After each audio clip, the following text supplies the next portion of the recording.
and let us know who you are, iPhone.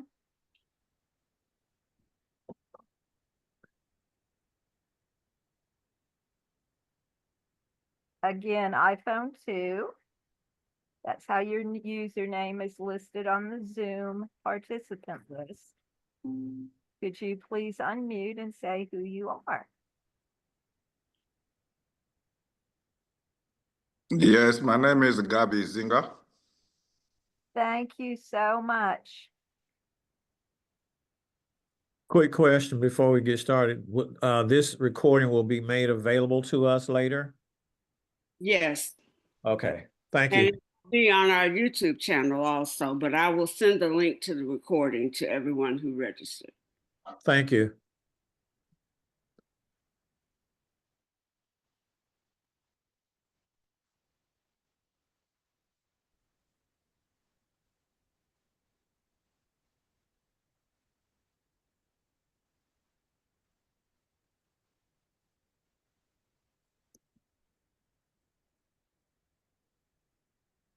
And it's 9:01, Patrick. Good morning, everyone. I am Patrick Crabtree, a former elementary school teacher, and currently serving as the president of GAE Retired. We welcome all school employees to this webinar today, pre-retirement, and we appreciate your interest in GAE and hope you will join our organization today by visiting joingae.org.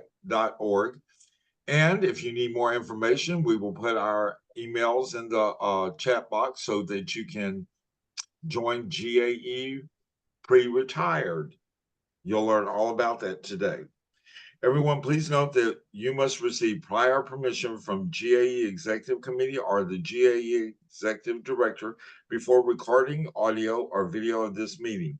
Social media posts concerning this meeting shall not contain information about specific content of the meeting, although the sharing of general information about GAE and GAE event is encouraged.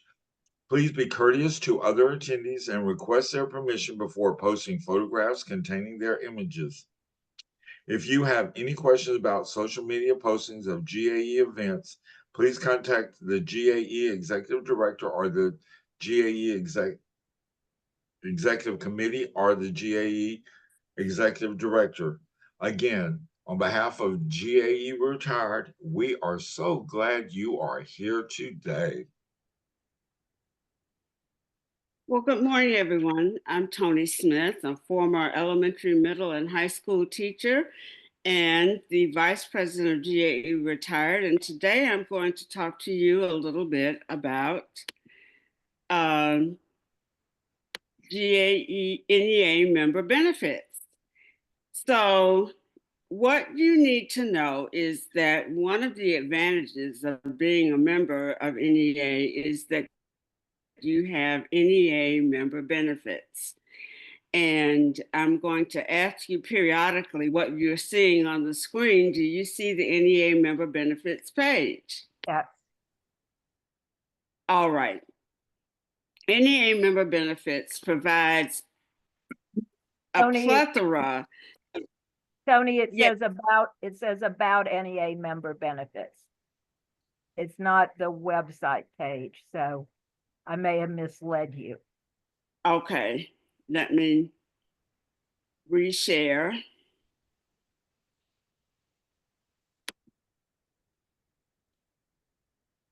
And as Tony's resharing, one of the reasons to continue being a GAE and NEA member in retirement is so that you can keep your GAE and NEA member benefits. And now we have the web page. Tony? Okay, great. What you will see is the NEA member benefits provides benefits for the needs of educators and retired educators. In personal finance, it helps you with retirement planning, paying for college, wonderful insurance benefits, discounts and travel and shopping, and managing student loan debt. I'm going to share with you a few of the areas where NEA member benefits can make a tremendous difference in your life. And the first thing I'm going to share is a benefit that I take full advantage of, and that's insurance. Now, it should have changed to life insurance protection, did it? Yes. Indeed. All it right, good. I have NEA member benefit life insurance. It was actually the only life insurance that my husband and I could get because they have a guaranteed acceptance program. I know you see these commercials about guaranteed acceptance life insurance programs, and you're wondering if they're a little sketchy, but NEA member benefits has the underwriting of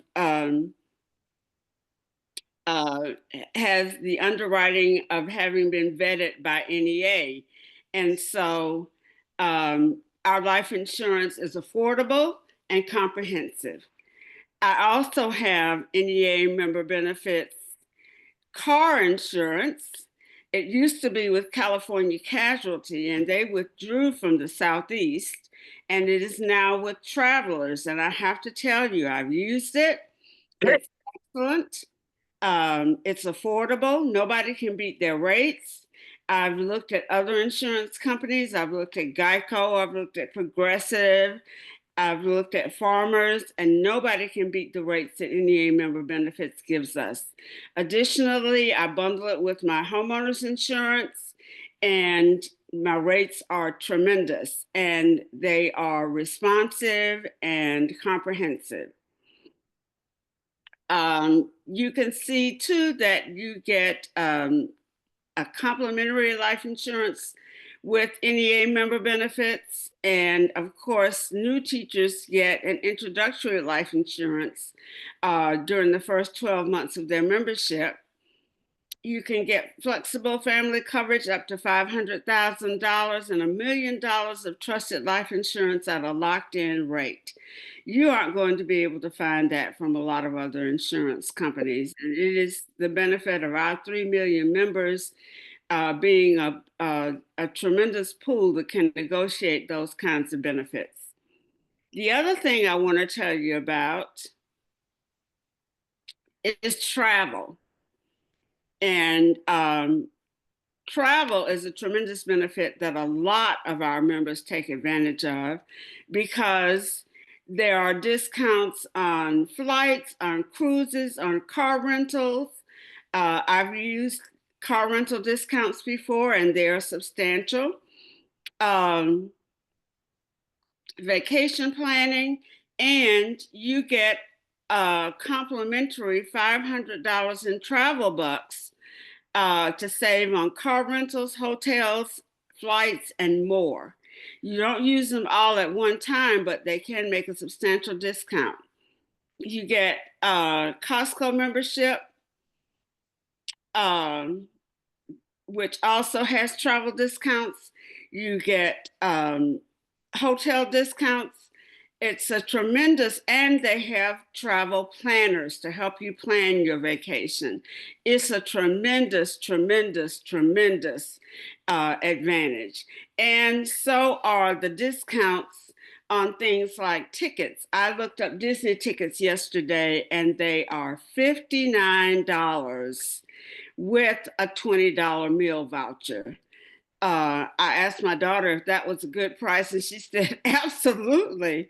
So our travel discounts, our discounts on shopping, our Rakuten membership, which is free to us, all of that is tremendous. You get discounts on tax preparation.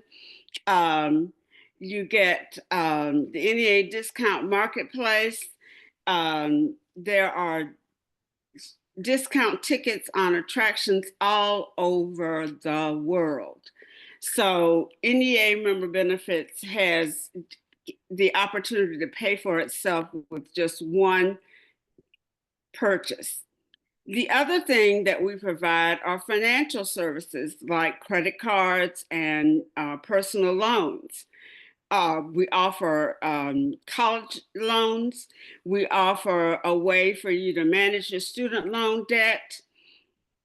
And we have tremendous retirement planning resources for you that you will find valuable. NEA member benefits is just one of the reasons that you want to become a member of GAE and GAE retired. You want to continue your membership after you're no longer in service in the classroom or on the bus or in the cafeteria. You want to continue your membership because those benefits stay with you. And I've talked to a lot of people who want to continue their life insurance because it's so affordable. I can't think of a better reason other than the fact that you'll be working with like-minded people on issues related to public education and retirement that you would want to be a member of GAE and GAE retired. Are there any questions about member benefits? Mr. Dawson, I think you were talking, but you're muted. Hi, good morning. I have a quick question. I don't know how to use the raise your hand button. I'm on my phone.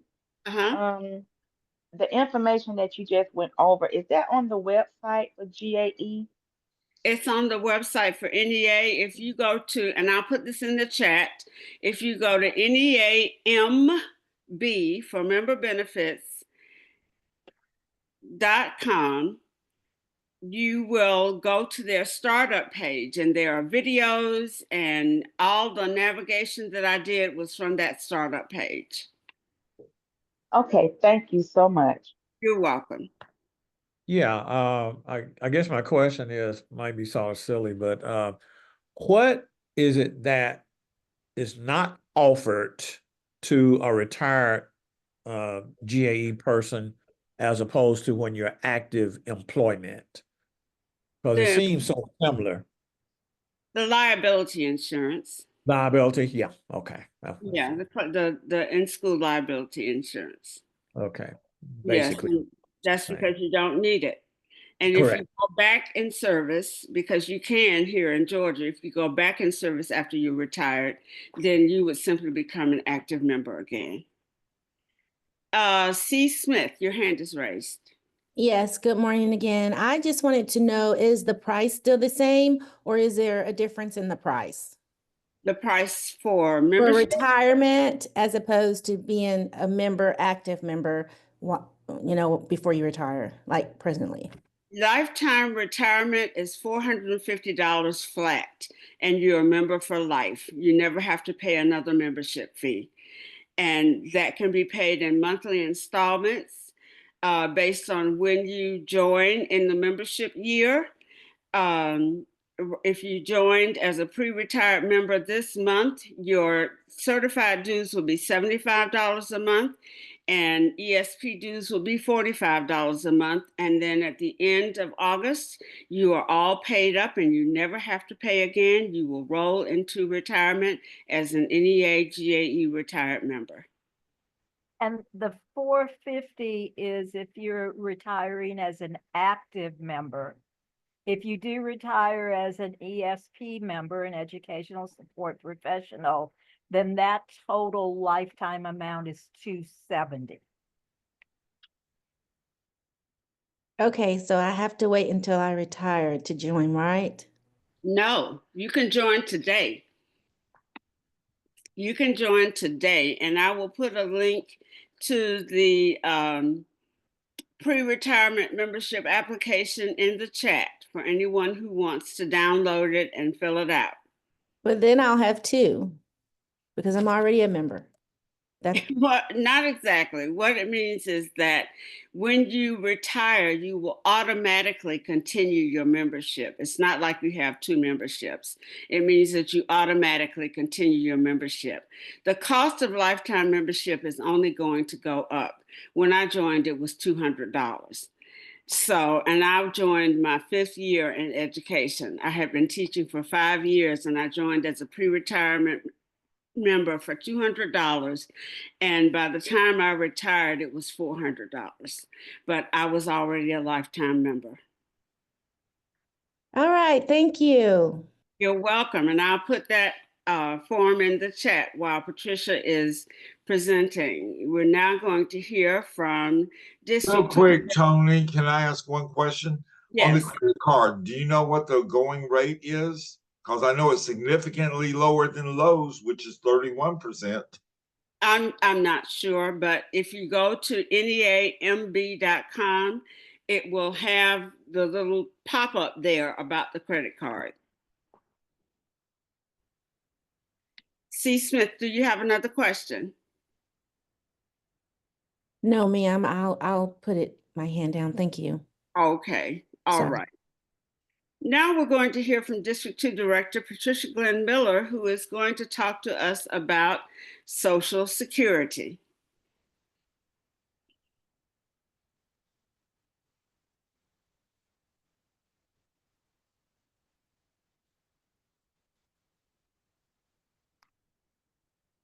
Good morning. Can you all hear me? Yes, Yeah. ma'am. Yes, ma'am. Okay, perfect. All right. So, good morning. I am Patricia Glenn Miller, and I am a District 2 director. I am also a member, active member currently in Paulding County School District, and I also serve on their board, and I am a retired member. So I think I joined a couple years ago, and it might have been $400 when I joined, but it's definitely worth the benefit, and I could definitely attest to what Tony just shared. I am not a Social Security representative, so I want to put that disclaimer out there first. Because of all the changes, we don't have access to our presenter who normally comes to share this information with us. So I am going to do my very best to present the information. I have been a participant in this training multiple times, so I've had the opportunity to hear her in person and to ask her questions. I will tell you that I am going to probably not answer questions, and I'm going to refer you to the Social Security Administration just because I don't want to give out any misinformation. And oftentimes questions tend to be very individually specific. So I just want to put that out there as well. Okay, so and I apologize in advance. I am toggling between two screens so I can see my notes and see my the presentation as well. So Social Security offices now are only doing appointments, in-person appointments. So you used to be able to just go to an office to be seen. You're not going to be able to do that. The best thing to do if you want to apply for benefits, if you have questions about benefits, is to go online and request an appointment, or to go online and set up your account. And so that is going to be the most advisable plan to help you. So if you're thinking about retirement, and we know that retirement and preparing for Social Security retirement is very personal, and it varies from person to person. So the earliest you can receive your Social Security retirement benefits can be taken at the age of 62. And it will be with a permanent reduction unless you are disabled. And then, of course, you can take at any age. You will get the cost of living increases if you do take your permanent reduction at 62. And so for those of you whose birthday you're born before 1960, after full retirement is the age of 67. And so the latest you could take it is at 70. So you will not get any additional multipliers beyond the age of 67. I will tell you for every year that you delay, so it talks about Medicare, considerations. And so that Medicare is not mandatory, but there is an assessment of a 10% penalty for every 12 months you delay in applying for Medicare that you were eligible for it. So even though you aren't required to take it, if you don't apply when you should, then there can be a penalty assessed. So just know that. Okay. So the best way to access the information about your specific Social Security is to go to My Social Security. And so it's going to be either you're going to log into socialsecurity.gov, or you can log in on ID.me, which are both government websites that have been vetted for security purposes to allow you to access that information.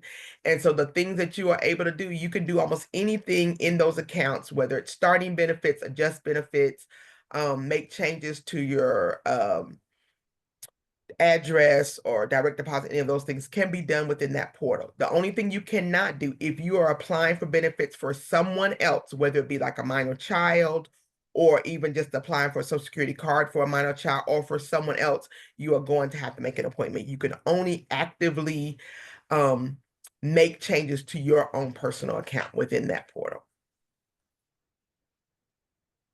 And so, like I said, you can request a replacement card if you need a replacement card. You can apply for new benefits. You can apply for disability benefits. You can check the status of your application. So that is one of the benefits of doing it online is you can start the process, you can save it, and then track where it is in the process. So if you don't have time to do all of the process at one time, you can go back and come back to it. And so the information is still saved.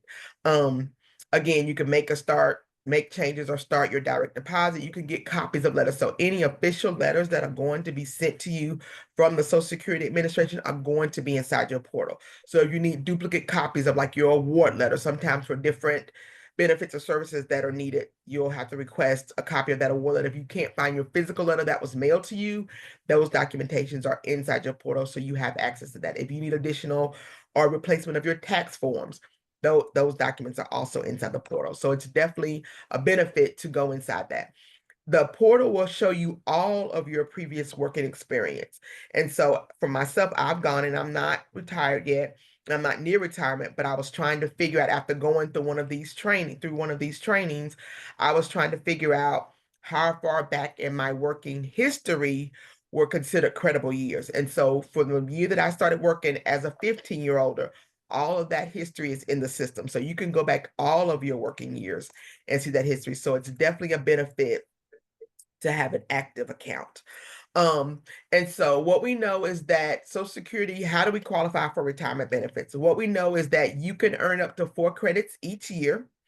And then there's a minimum of 10 years. So what the goal is to get 40 credits, which is 4 credits over a 10-year period. They do not have to be consecutive 10 years. So we know that sometimes during our working lifetime, oftentimes women may go out and not work for a period of time, maybe during their childbearing years or, when they're raising their children, and then they'll come back to work. So it does not have to be consecutive years, but it or even earned in a consecutive time period.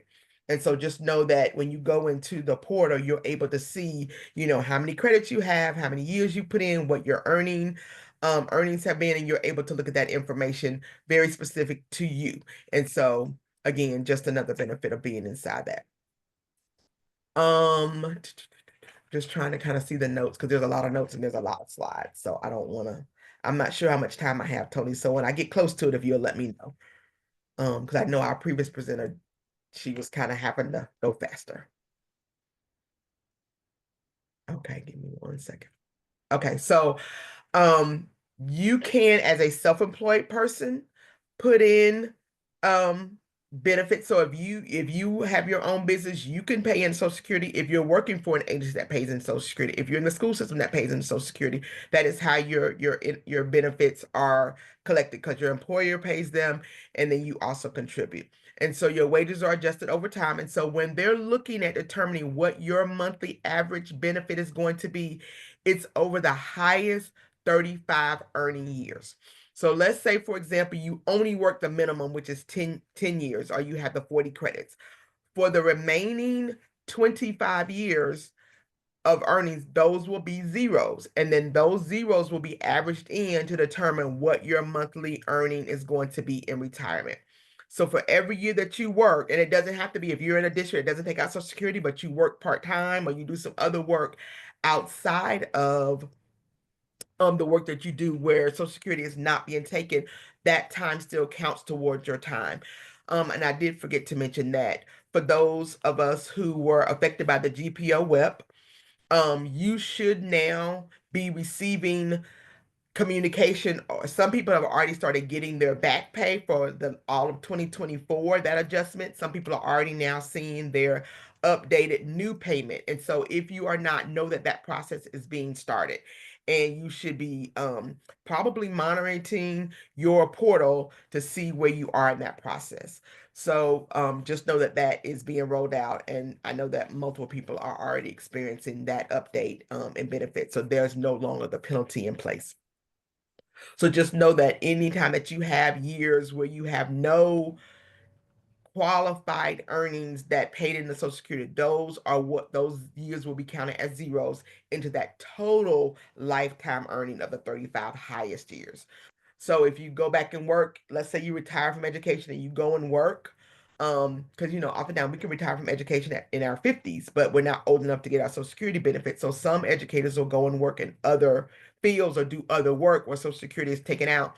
Those years count towards your 35 years, which then of course would erase some of the 0 years that you may have had early on in your career. So just know that there's opportunities to kind of make up that time if need be. So we're looking at the average retirement age. So we know that the full retirement age, if your birthday is is later than 1960, is 67. And on the screen it shows you like the different ages and at what point is full retirement depending on where you are. So just know that you can take early retirement, there will be an adjustment. And so they're showing you an example of if you were awarded $1,000 benefit, but you took your retirement at 62, what percentage of your retirement would you get instead of waiting for your full retirement years?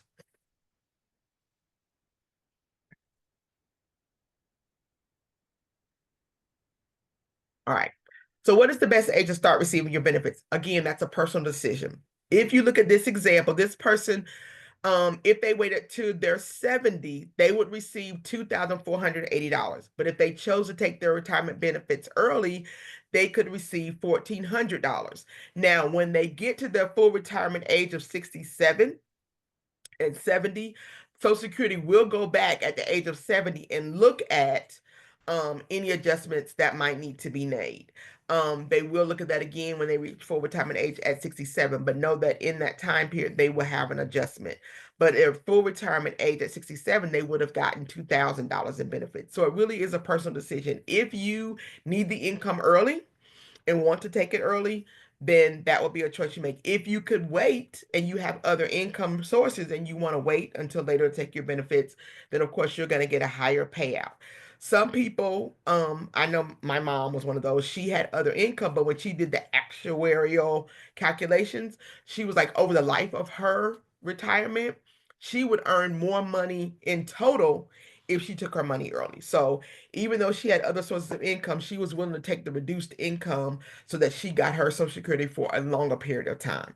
So that's, again, just a personal choice that each person has to decide for themselves.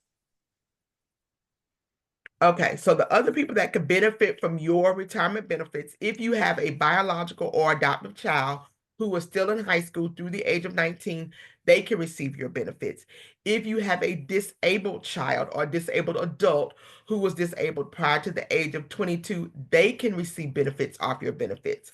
Also, if you have a married spouse who has little or no work history and they are at least 62 years of age, they can receive your benefits. If you are married and have been married for at least 1 year, your spouse can receive your benefits. And also if you have a divorced spouse, and we'll talk a little bit more about a divorced spouse, who could also receive your benefits. Okay, so let's talk about spousal benefits. So there is the benefit that you could get for the care of a minor child or adult disabled child, and then there's a spousal benefit that can be paid to the spouse. So if a spouse is caring for a disabled child, they can get benefits on behalf of that spouse, even if they have not reached retirement age.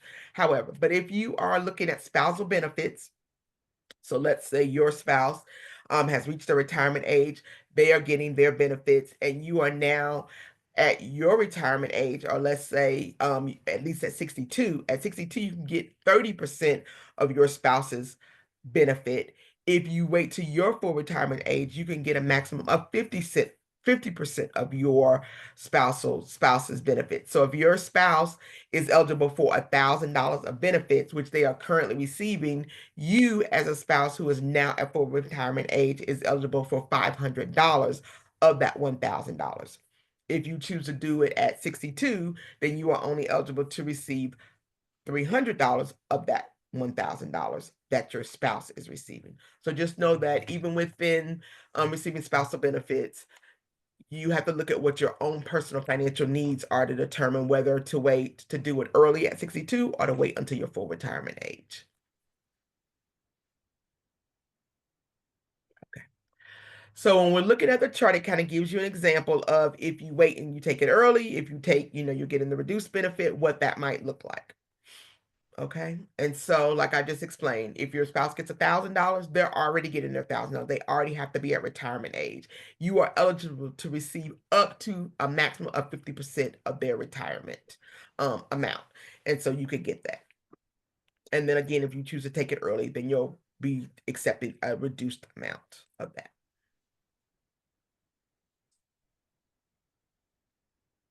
If you are a divorced spouse, you must have been married to the spouse in question at least 10 years. You must be unmarried currently, and you must be at least age 62 or older in order to receive benefits. And you are entitled to, again, that 50% of that spouse's eligible benefits.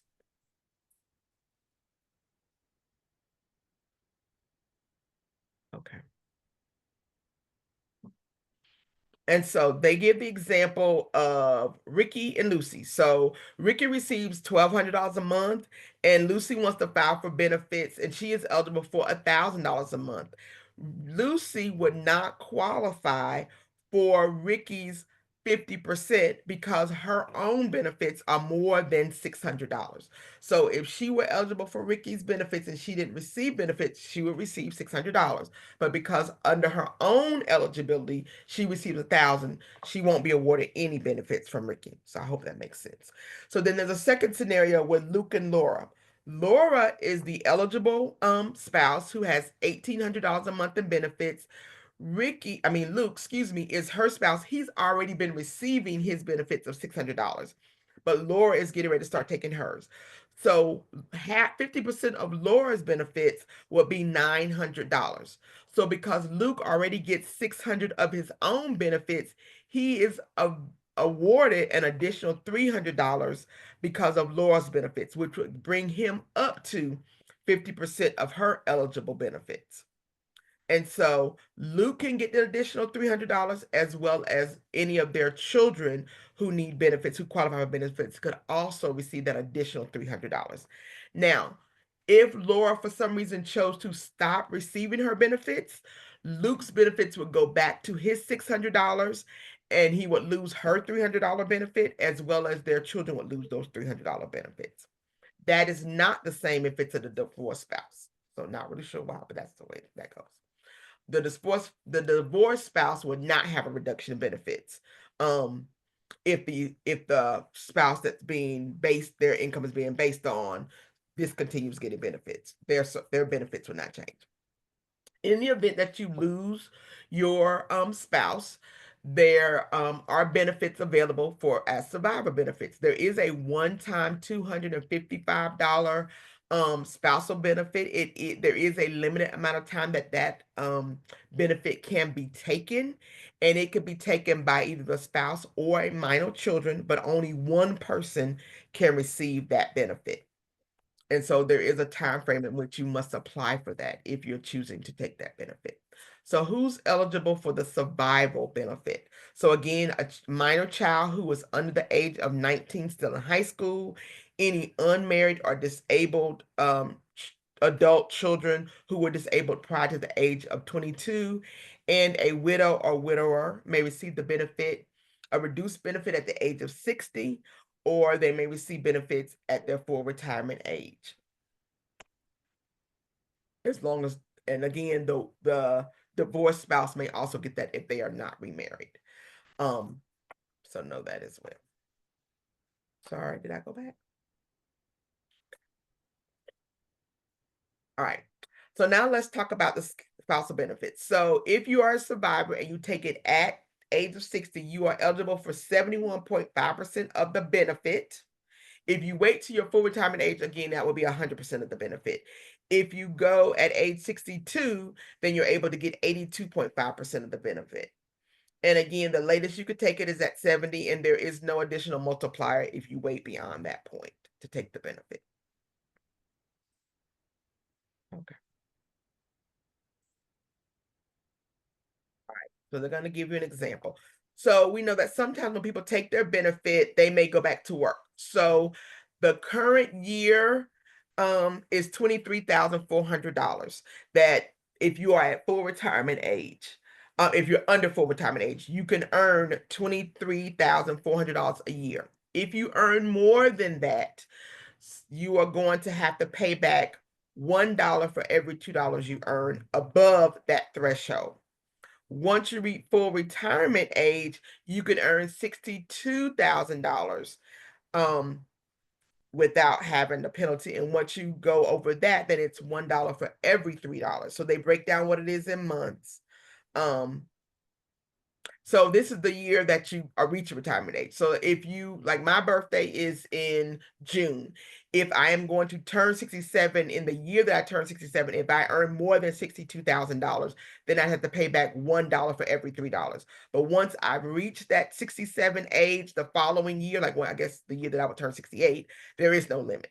So if I go at 62 and I'm under my retirement years and I earn more than $23,400, then I need to pay back $1 for every $2 I receive in benefits. The year that I turn 67, I would need to pay back $1 for every $3 if I earn more than $62,160. And then the year that I am fully retired, in my full retirement age, there is no limit to the income that I can make. I know oftentimes people want to go back and want to know what the guidelines are for that. So again, those are very specific to where you are, where your age is, and the amount of money you make. So you just want to be mindful of that. You will have to pay taxes on the income, but you may not have to pay back benefits. Okay, so it talks about taxation. So taxation on your Social Security benefits. Some people pay taxes, some people do not. And again, it depends on your income, and it's based on your adjusted gross income and whether or not it's taxable. So half of your Social Security benefits, so it's based on your adjusted gross income plus non-taxable interest plus half of your Social Security benefits equals your combined income. I can't explain that formula, but that is the formula. So I will go with that. Now, when it comes to filing your taxes, it also depends on if you file as a couple or if you file individually. If you file individually, they're looking at income between $25,000 in benefits and $34,000 in benefits.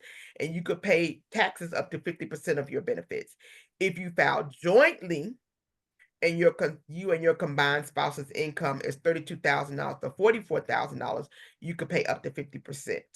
If you earn more than $34,000 as a single person or more than $34,000 as a single person or more than $44,000 as a married couple, you could pay up to taxes on 85% of your benefits. And so just know that, and those will be things that you definitely want to consult with your tax advisor, whether or not it benefits you to file jointly or separately, to know overall what that is going to look like for you as an individual family. Okay, so you can apply for benefits again at www.socialsecurity.gov. You can go to the ID and Me to apply for benefits. You can also call on the phone. I do know that there has been some efforts with our current administration and DOGE to discontinue phone services to the Social Security office, as well as some potential Social Security offices are being closed. So please be mindful of when you are wanting to make appointments. I did called the Social Security office early in January after my husband passed, and I was on hold for over an hour to make an appointment, to get an appointment to talk about his death benefit. So just know that when you're making a call, it is not fast, and that was in January. That was before the DOGE cuts and changes. So just know that the best way to access Social Security is going to be online, if at all possible. And know that you cannot just walk into your local Social Security office, as well as you may want to check to see if that office is going to have their doors shuttered. So just be mindful of that. If you're doing survivor claim or child claims, again, you cannot, it can only be done on the phone at this moment. So you may just try to go in and see if you can make an appointment, knowing that the phone systems are being diminished, phone access. Okay, so when we're looking at when would you receive your benefits, benefits are not paid in a partial month. So if your birthday falls any day past the first or the second of the month, your benefits will be paid out to you the following month. Benefits are also paid a month behind. So let's say you want your benefits in the month of January and you apply in advance in the time frame in which you can apply in advance. You want your benefits to begin in the month of January. The month of January payment will be provided to you in the month of February. So it's paid a month behind. That's only if your birthday falls on the 1st or 2nd of January, then you'll get your payment in February. If not, you will get your payment in March. Based on when your date of birth is, if it's from the 1st to the 10th of the month, you'll get it on the 2nd Wednesday of the month. If your birthday falls from the 11th to the 20th of the month, you will get it on the 3rd Wednesday of the month. If it falls from the 21st to the 31st of the month, you will receive your check on the 4th Wednesday of the month. If you began drawing your benefits prior to 1997, or some disability claims are also being paid on the 3rd of the month. And so I'll just, so know that. So that may not apply to you if you've applied for benefits early on, or if you're receiving disability claim. Thank you. I've been told I'm saying so too many times, so I apologize. That's called anxiety from presenting this for the first time.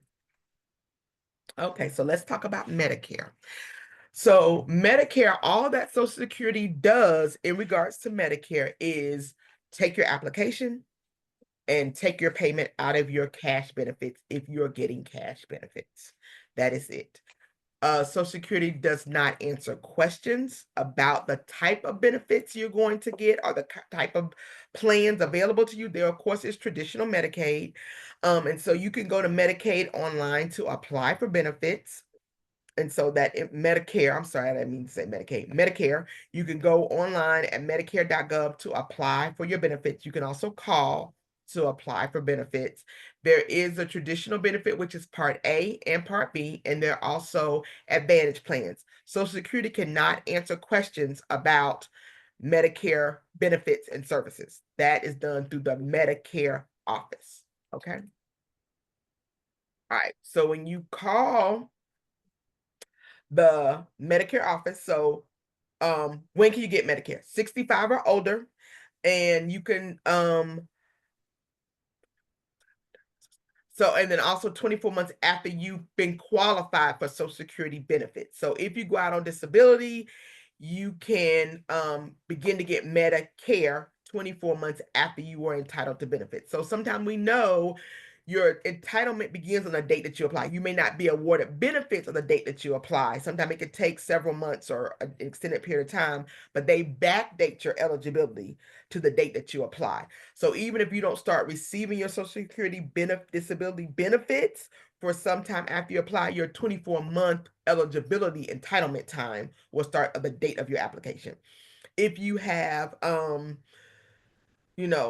kidney failure, dialysis, kidney transplant, those kind of things, you also qualify for benefits as well. So just know that.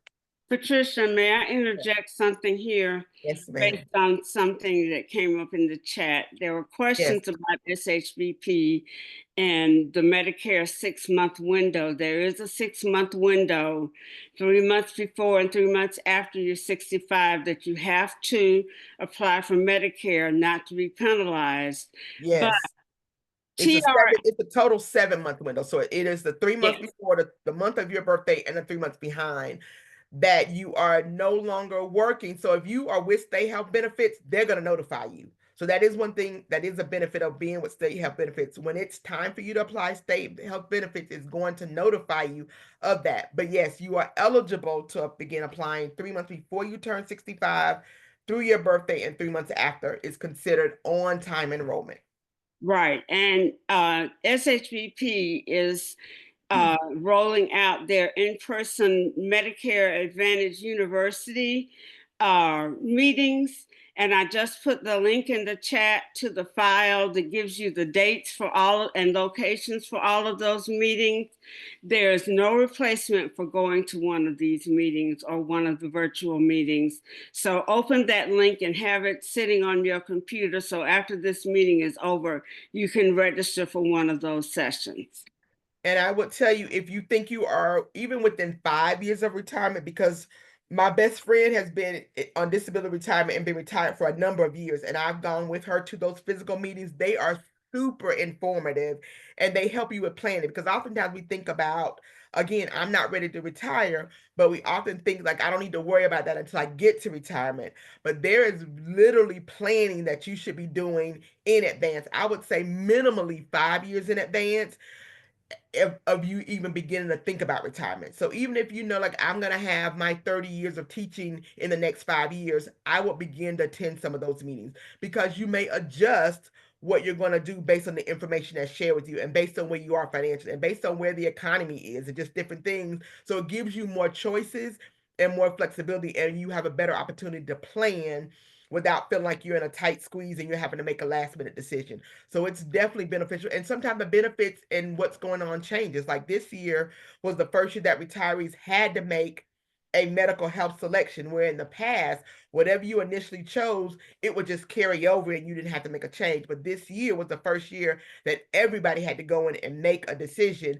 And so knowing that information is really helpful, because the plans they are not identical. And sometimes it's a benefit to stay where you are, and sometimes it's a benefit to change. So I would definitely recommend going to one of those sessions. They are super, super informative.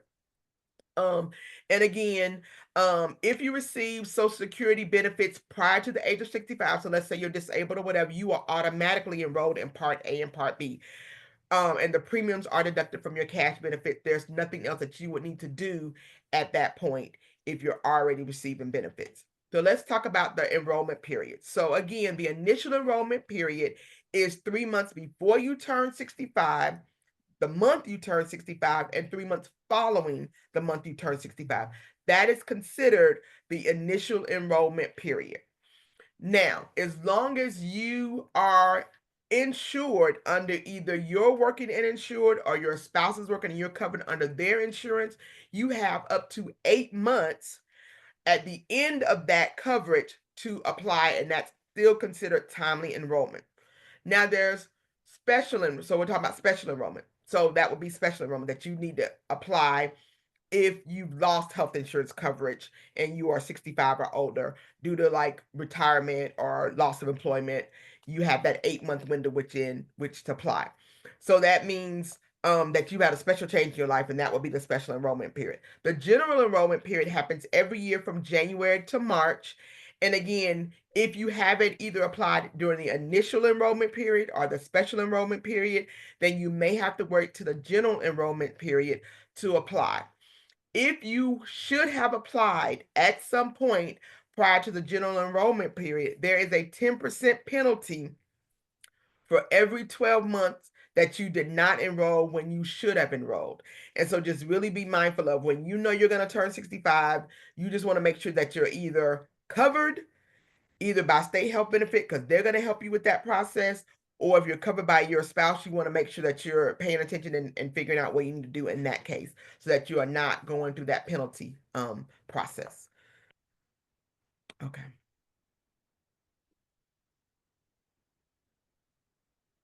All right, so this is, again, if you've already got, so this kind of goes in, you can go online and do your application. If you've already got Part A and you wish to add Part B, again, you fill in that online enrollment. If you've met your full credits, there is no premium for Part A if you've gotten your 40 credits. If you have not, then there may be a premium to cover part of Part A. There is a premium for Part B. The premium for Part B is currently $185 for Part B. And I moved some of the slides around, so now I'm looking for my notes, so I apologize.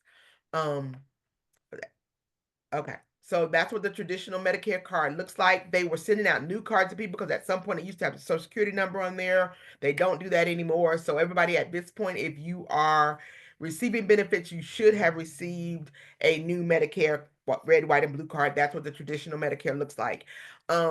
If you would state health benefits, you'll get your state health benefit card, but you may also still have a traditional red, white, and blue card. Okay.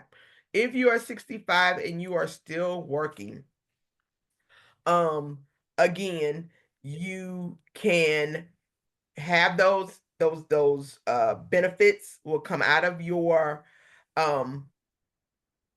if you retire, well, let me back up, hold on. There, like I said, there is no premium for the 40 if you got the 40 credits for Part A. If you don't, then there is part of that. If you're a high income earner, you could also have a surcharge on top of the $185 for the Part B. So just know that. So if you're making, I don't know, they didn't say what a high income earner is, but if you're a high income earner, you could also pay an extra surcharge for that. Advantage plans do have additional fees. So I will say the caveat is if you are with state health benefit and you get contacted by other vendors to look at their advantage plans, I would take a double check, a triple check, a quadruple check before you make a change away from health benefit plan. Because once you leave the health benefit plan, you cannot re-enter that plan.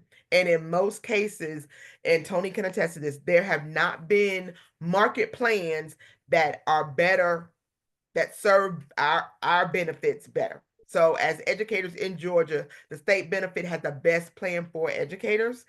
And so just be really mindful before allowing an insurance agent to talk you out of getting out of the state health benefit plan into something else. That's You right. just want to make sure that you are comparing apples to apples before making those kind of changes.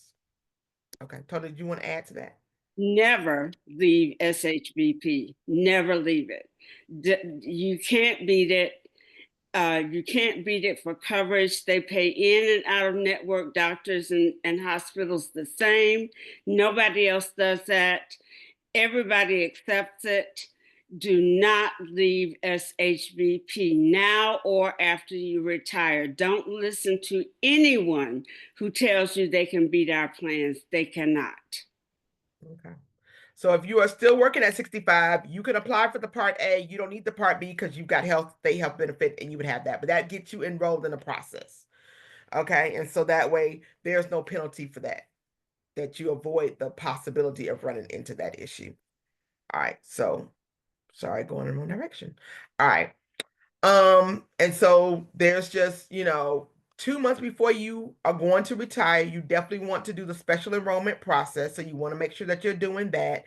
And again, if you're in the school system, if you're in state health benefit, they start having those conversations with you and start sending you out information about if you're planning to retire, that there are going to be meetings. There's going to be information out there to help guide you through the process.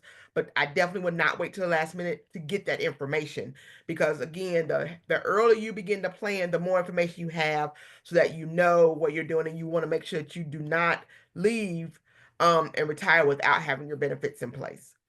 And so Medicare Part B is not retroactive. So you want to make sure you submit your claim, your forms in a timely manner to avoid a gap in coverage. And again, if you fail to enroll, there is that 10% penalty. So you want to make sure that you're not doing that as well.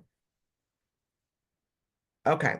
So if you're not working after 65, then of course you contact Social Security 3 months before your birthday, during your birthday month, or after your birthday to go on and begin the process of getting those benefits. Okay. And this just gives you some information about, I guess this is where the high income earner comes in and kind of what the additional premium is. So this has got the 2024 slides. Our Social Security person had given us some slides. So as she updated her slides for 2025, I went in and pulled that. And I don't know that I saw this same slide, so I didn't adjust this slide for the 2025 numbers, but it's pretty close. So like I said, right now in 2024, the premium was $174.70. Now it's $185. So just know there's the adjustment. So it kind of shows you if you earn more than $206,000, then you could have some additional premium. If you earn between 2006 and 2000, I'm sorry, 206,000 and 258,000, there's an additional $1,290 premium. But with the new year, it could be slightly higher. So just know that's kind of what it looks like. So if you're looking at that information, as you go up and you earn, $500,000, then the premium goes higher. If you earn, more than $750,000, the premium goes higher in terms of what your additional premium charge or surcharge is. Again, if that you're the high income earner. So anything over $206,000 is considered a high income earner, and there's an additional premium charge on that. Okay. And I don't know if there are any questions, and I'm gonna stop sharing just so I could see the chat if there's anything there. And I don't know if there's anything I could add. Oh, well, we tried to address everything that's in the chat while you Okay. were presenting. But Okay. let me say that we are not the experts here. Our Social Security expert is no longer allowed to do these sessions because it's considered remote work, and DOGE cut out all remote work. So she is no longer allowed to be with us. And we apologize for that, but I want to say, and I hope you will all give Patricia Glenn Miller a hand, because she stepped up to the plate and did a fantastic job. And we can't thank you enough. We can't thank you enough for what you've done. Thank you. Hopefully I was not, anyway, thank you. I'm gonna just go with that. All right, so if you have any questions, contact the Social Security Administration and make an appointment. Probably the easiest way to do that is to make the appointment through the online system. All right. We're going to be a little flexible with our agenda here, because we went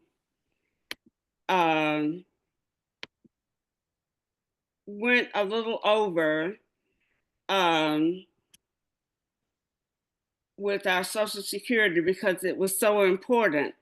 We are going to do our legal matters at the end after we talk about TSA. Right now, we're going to go to Lisa Underwood, who is going to talk to us about the Teachers Retirement System of Georgia. And Lisa is our resident expert. Lisa is our TRS monitor. And Lisa does an amazing, absolutely amazing, and I'm not exaggerating, report on what happens in the TRS board meetings every 2 months. And so she is going to give us all the ins and outs of the teachers' retirement system. Lisa, are you ready? Yeah, okay, yes, almost. 1 second. Not a problem.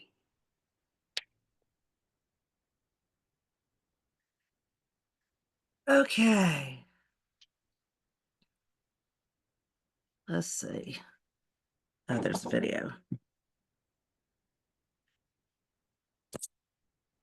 Okay, good morning, everyone. I was thinking about Patrick when he was talking about the beautiful azaleas. We have beautiful azaleas all around here in Southwest Georgia, and the crepe myrtles and the Bradford pears, and I am torn up by pollen, so I look kind of puffy today. So, but the flowers are beautiful, but I sure have been having a runny nose. Okay. I'm so glad to see so many people here with us this morning.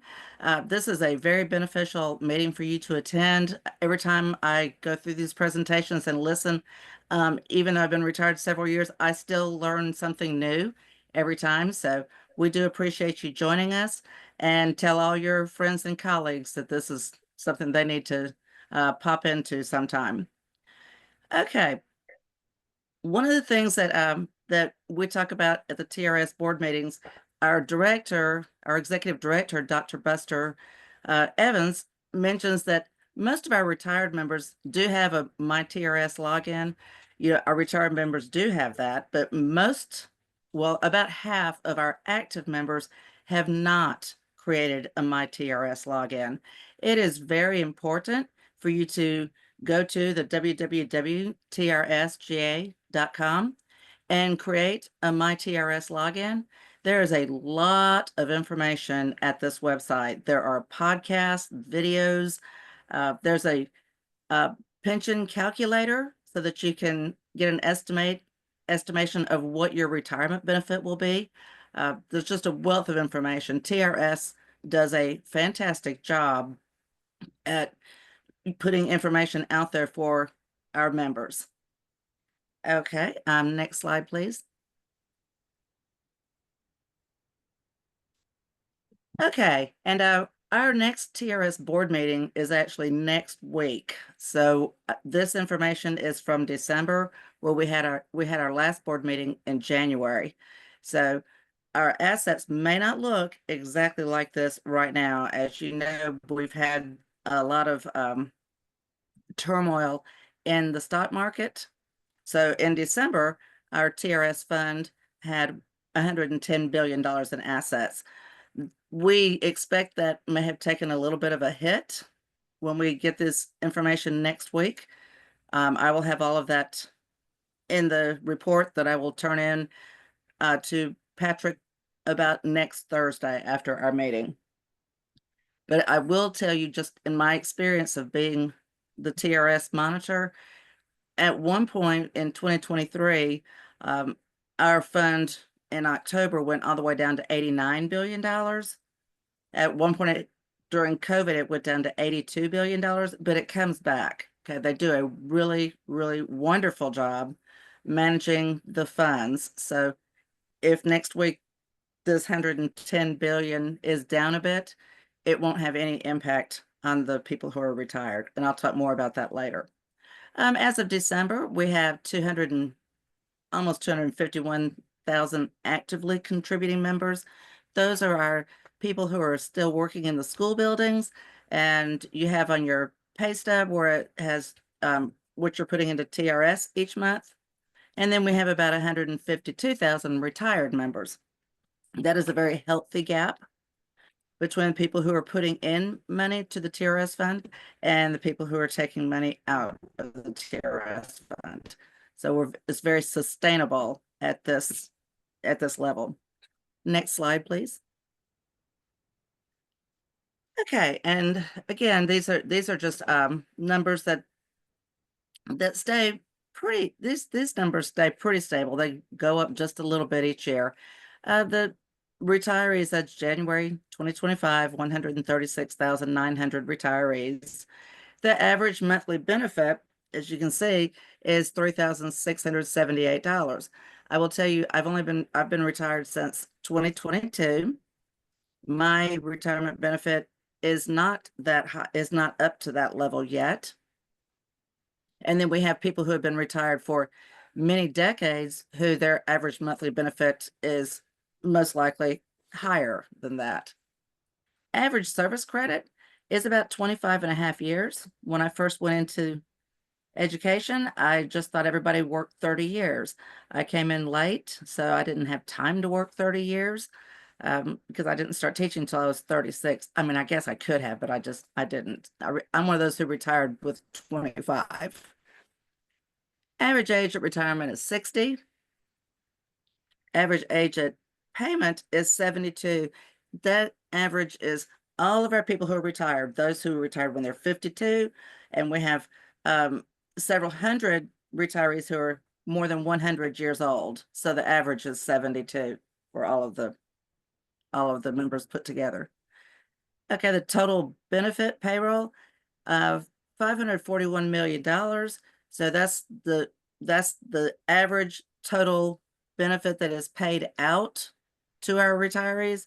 So you can see that is a small percentage of $110 billion. The fund is very, very stable.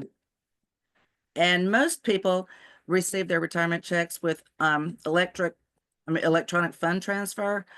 Dr. Buster Evans did mention at the last TRS meeting that we have those 1% that still want that paper check to come to them in the mail. And then he talked about the problems that the post office has been having. Yeah. He talked about the postal service is not as reliable, it seems, as it once was, and sometimes people's checks are late.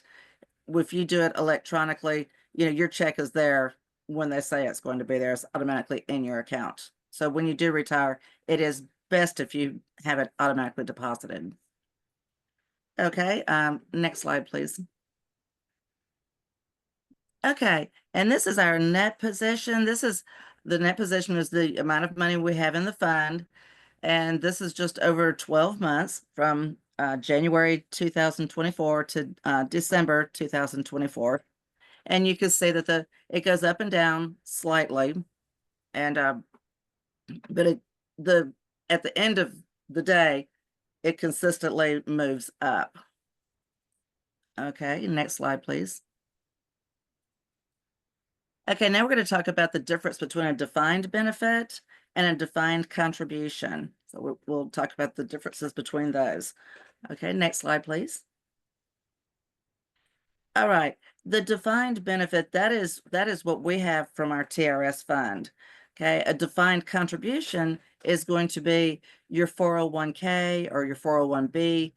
If you are putting money into VALIC or one of the other financial platforms offered through your school district.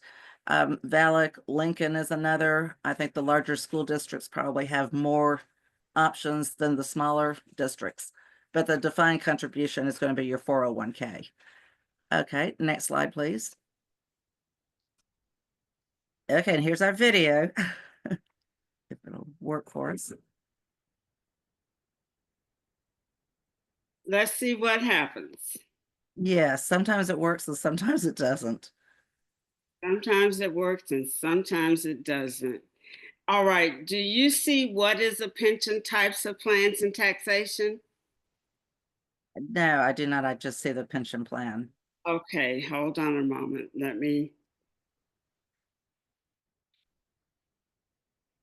me fix that first.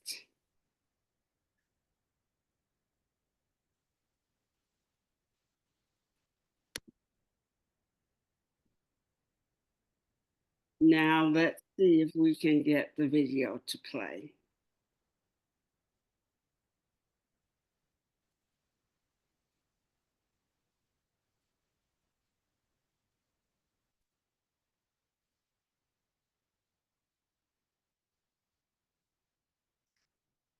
All right, here we are.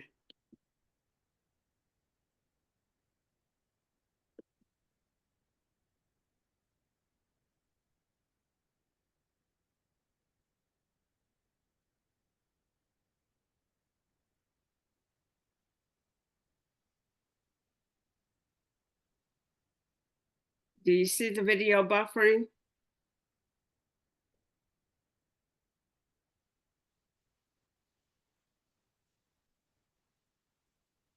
Yes. Yeah, now we do. Oh, I think we got it.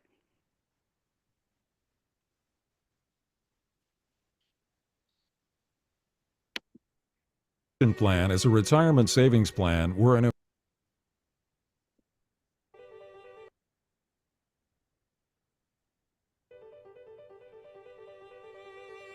A pension plan is a retirement savings plan where an employer maintains a fund on behalf of its employees for their retirement. The money in the fund is usually invested in long-term, low-risk growth investments. The plan is typically tax-deferred, which means the contributions made to the plan are not subject to income taxes, and in addition, the investment income of the retirement fund is also not taxed. Taxes are only paid once money is taken out of the fund in the form of retirement income payments. This tax advantage provides employees with a lucrative way to defer part of their current wages and salary to retirement savings where it can be used as retirement income. Generally, there are two types of retirement plans: defined benefit plans and defined contribution plans. A defined benefit pension plan is a more traditional, older style of pension plan where workers' retirement benefits are calculated and thus defined by a formula that takes into account their years of work at the company and their salary history. The employer controls the plan and the plan assets and guarantees that the employee will receive a certain amount of retirement compensation no matter what the performance was for the underlying assets in the plan. A defined contribution plan is the more modern type of pension plan. Most people are familiar with these types of plans through making 401k contributions. In these types of plans, the employee controls the amount contributed to the plan as well as how the funds are invested. Retirement benefits depend on how the fund assets perform and grow.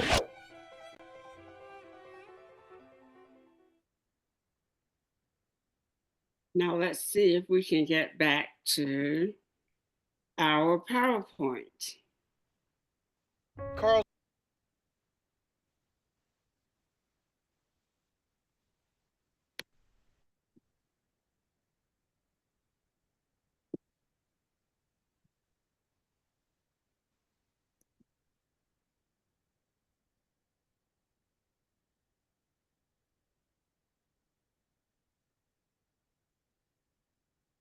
Oops. Right, and then it'll just go to the next slide. Thank you so much, Tony. Okay, hold on a moment. I think I've messed this up. Give me a second.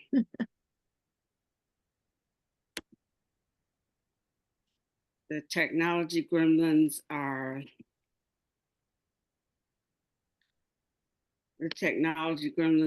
alive and well today. It's so good for us to keep on working with technology though, because if we don't, we'll just forget how. We'll just forget how.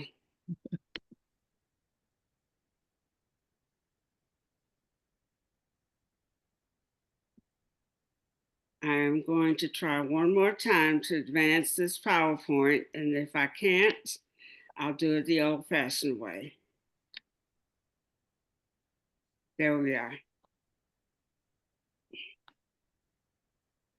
Do you see? Yes. Oh, excellent. Thank you. Thank you, Tony.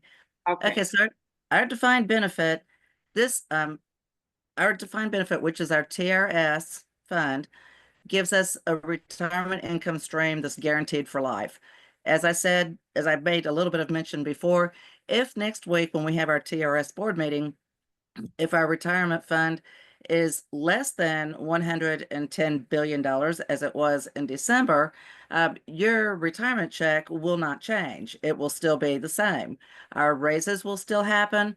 Everything will continue as normal.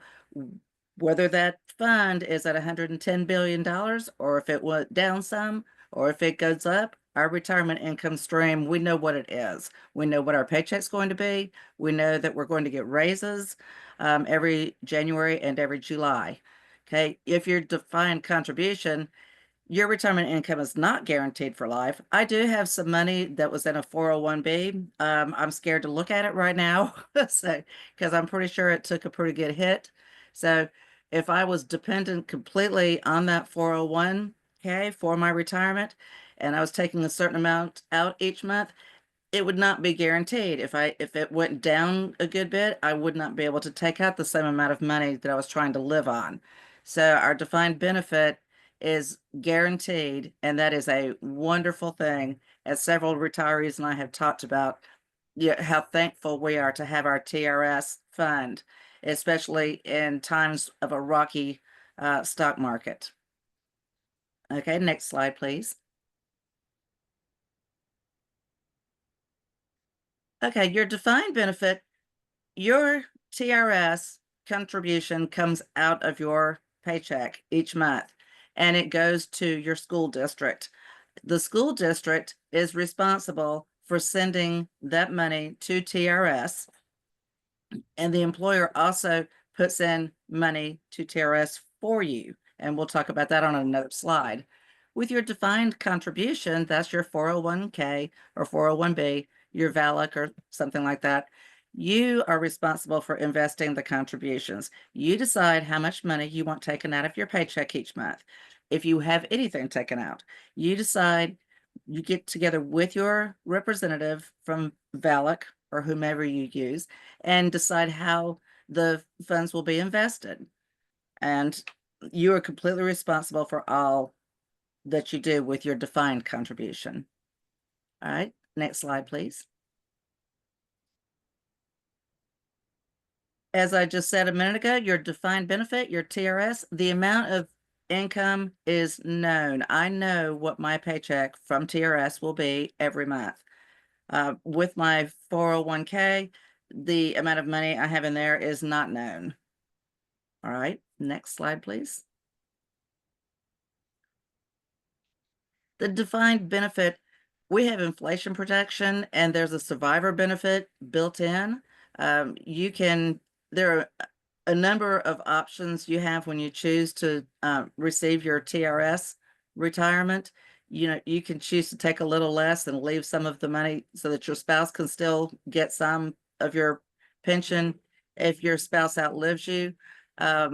You have survivor benefits put into place. Let's say that you retire and we all know this has happened to some people, and you die before you get all of your money that you put in, and then that would have some, whatever you had remaining from your contribution, that would go into a survivor that you selected to receive your benefit. With your defined contribution, it doesn't have anything built in. If you have money in your 401k and you don't leave it to anybody, it's just going to be gone. Okay, it is not built in. You have to make those decisions yourself to take care of your survivors.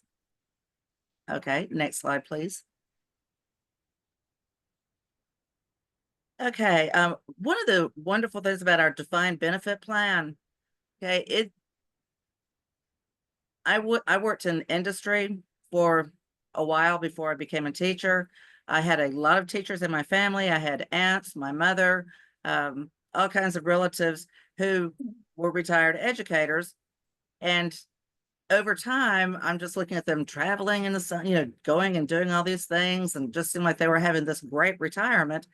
And it just kind of got me thinking, and I'm thinking, okay, well, I've got my 401, but how's that really going to work out? And it really kind of got me to thinking about, I do want to retire someday. So I did go into education at the age of 36. So it's a great recruiting tool to get people to go ahead and enter the profession. I have one of my cousin's daughter was in college, and she was looking into nursing, and then she just really started comparing and talking to people she knows who are educators, and I'm retired. You know, she started asking us all a lot of questions, and she has other people who are retired nurses, and the retired teachers seem to be doing substantially better financially as retirees than the people she knew who were retired nurses. So she changed her major, and she's going to be a teacher now. Retention, this is very important. And Dr. Buster Evans, our executive director for the TRS board, pointed this out. He said, the retention this is a great tool.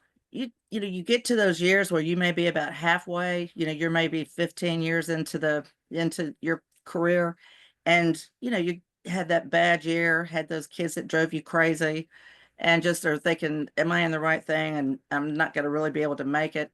But Dr. Evans said, if we remind people, please go to My TRS and look at that pension calculator. Yes. And that will get you, that may get you over that hump to go ahead and say, oh yes, I could do another year. And, you know, we all know that once you get to 20, it goes really fast after that. And then the retirement with dignity and honor. Again, over the last 3 or 4 years, we've had a lot of volatility in the stock market, and our TRS paychecks came to us every single month, every single time they were supposed to be there. The money was there, and we didn't have to worry about what was going on. We knew that we were going to get our paychecks. So it is great to be able to retire with dignity and honor and know that we are taken care of. Okay, next slide, please. Okay, next we'll talk about the TRS formula, how your money gets to be where it is. Next slide. Okay, normal retirement. Okay, service retirement, you must have at least 30 years of credible service, or you have to have at least 10 years of service and be 60 years old. I was able to retire with 25 years because I was over 60. So if you're 60 and you have at least 10 years, you can retire. If you are not 60, those of you who were smart and started your careers when you were 22 years old, you can, when you get to 30 years, you can retire. So you may only be 52 years old when you retire. And I do know a number of colleagues who were able to do that. There's a lot of other states that don't let you do that. Some states make you work 40 years. Some states make you work until you're 60, no matter how old you were when you started teaching. So we're really lucky in Georgia that you can leave at 30 years if you choose to. Okay, next slide, please. Okay, then here is our TRS formula. Okay, you take your years of credible service and then it's times 2%. That's your multiplier. So then you have your highest average salary and that gives you your maximum benefit. So I retired with 25 years and it ended up being a little bit better than that, but I'll talk about that on another slide. So I would take 25 years times 2% would give me 50% of my salary. Okay, next slide, please.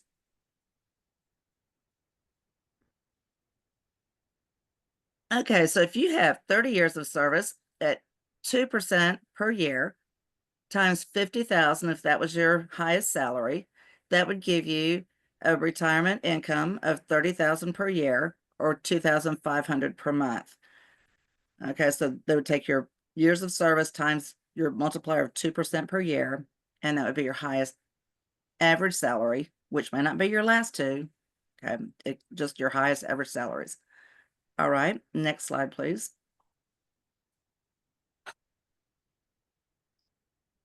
Now, if you're one of those people who started when you were really young, and we all know some of those people who were able to get in 40 years because they started when they were young, when they were 22, okay, then you can get up to 80% of your highest salary.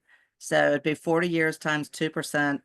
If your highest salary was 60,000, you would receive 48,000 per year or 4,000 a month. Okay, and it doesn't go any higher than that. So if you've got your 40 years, you can get 80%. If you work 41, it doesn't go to 82%. Okay. All right, next slide. Okay, this is a great thing, the unused sick leave credit. My husband taught 30 years at Albany Technical College, and when he retired, he had 2 years of sick leave built up. So his retirement check is based on 32 years of service instead of only 30. I retired at 25 years. I had almost a year and a half of sick leave, which put me up to almost 27 years of service instead of 25. So that really helped. When those of you who are still working, please think about this when you're having that mental health day that you really need and say, well, wait a second, I think I could get there. I could go ahead and get there and let my time build up, because you do get credit for this when you retire, and it helps a lot. My husband's salary is 4% higher than it would have been had he just taken all those mental health days. Okay, next slide, please.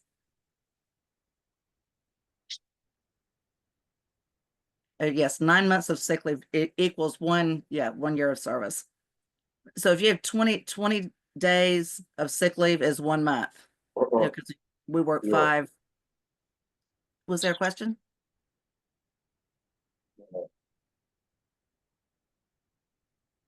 Okay.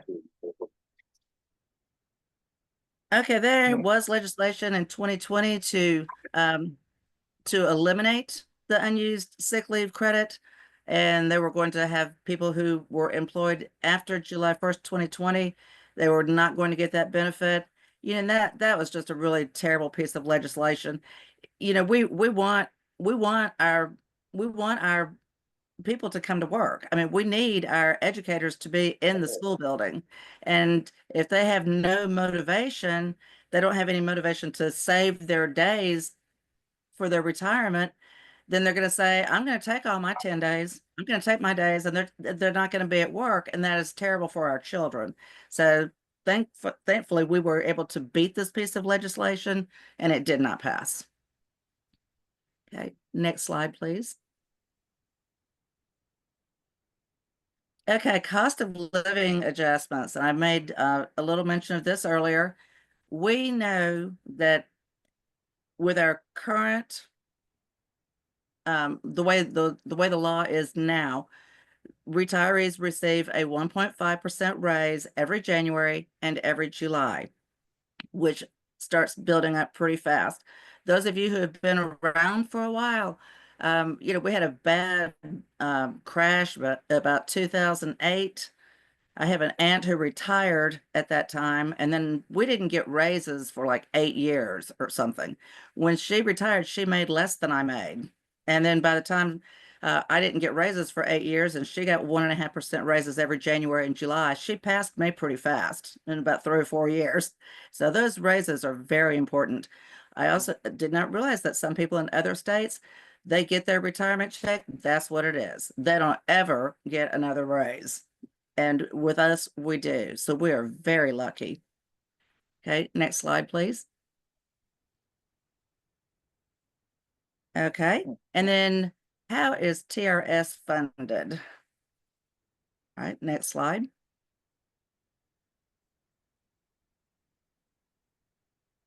Okay, bucket one, that's your employee contribution. That is the part that on your pay stub, it just has where you put into TRS, and that's how much you put in. $300 something a month, typically. Okay, and then bucket number two, this is what your employer puts in. Your school district puts in more money to TRS for you than you put in yourself. Then all of this money goes to TRS, and it is invested by the Teachers Retirement System of Georgia, and they do a terrific job. So you can see with your contribution, you put in a little bit, your district puts in more than twice as much as you put in, and then the investments, the money grows, and that gives you more money each month, right? In the fund, I'm sorry. Okay, next slide, please. Okay, and then this is the investment income is the majority of the TRS fund. Most of that money comes from growth in our investments. So this is just an average. If you had a person who retired in June 2010 at the age of 59, that person put in about $46,000 in the TRS. That's what came out of their paychecks and taken out by the district. Then the district put in about $92,000 for that teacher. Then all of that money was invested by TRS. And then the TRS piece where the investment income came from was about $231,000. And this is over a 10-year period of time. So you can see that over 10 years, that teacher has earned about $370,000 in paychecks from the TRS fund each month. That far exceeds that $46,000 that teacher put in. Okay, and it also far exceeds the $92,000 that the school district put in. Okay, and then the person is still receiving paychecks now, so that goes up and up. Okay, next slide, please. Okay, as I said before, your employer contributes more than you put in. Okay, you can say that our teachers, our people, we put in about 6% of our income for TRS. And then if you look over here in 2022, the employer rate is almost 20%. So your district puts in quite a bit more for your retirement than you put in. This is, you just don't have this anywhere. Okay, if you worked at Procter & Gamble or somewhere, they are not putting in money for you like our school districts are putting in. Next slide, please. In 2024, you can see that it went up just a little bit. So it's almost 20% the employer puts in for you. Okay, next slide. Okay, there has been legislation to take away our guaranteed COLA. Okay, there have been several pieces of legislation where that has been attacked. And I will tell you that when this happens, the last time it happened in 2020, I was still in the school building. And I did, send a couple of emails to our legislators to tell them not to do this to us. But where the real work comes in is our retirees. When we have some bad legislation that will hurt us, our retirees are able to spend the time, go to the Capitol, write letters, call legislators, and beat back this type of legislation. And this one in 2020, they wanted to change, instead of the teachers will receive 1.5% in January and July, they want to say May. They want to change the word to May. Well, you know what? I may stick to a diet or I may not. So when you take away the word will, do it and change it to May, that means that just absolutely may not happen. So our retirees really go to bat for our working educators who are in the classrooms and don't have the time to beat back legislation. So I'm very proud of the work our retirees do. Okay, next. Okay, there's been all kinds of pieces of legislation that pop up right now. We're watching to see what may come up this year, because we are at a, as say if the legislations are going to bring up something that'll hurt us. But they've legislators have tried to attack our sick leave, change our retirement multiplier. They've addressed minimum age to retire, so that even if you have 30 years, they won't let you retire if you're only 52. They want to change all kinds of things. And so far, for the most part, we have been able to beat back very harmful legislation. We do have some things slip through sometimes. We had that little voucher bill that slipped through, but for the most part, we have been able to be strong. GAE has been able to work hard to protect us from legislation that would do us harm. Okay, next slide, please. The way legislation works is we have a biennium system. Okay, we have a 2-year session, and this year we're in the first year of a 2-year session. So legislation that has a fiscal impact can only be introduced during the first year. And this is the first year of a 2-year session. So that's why we watch so closely and carefully to see what legislation could be introduced that would have a fiscal impact.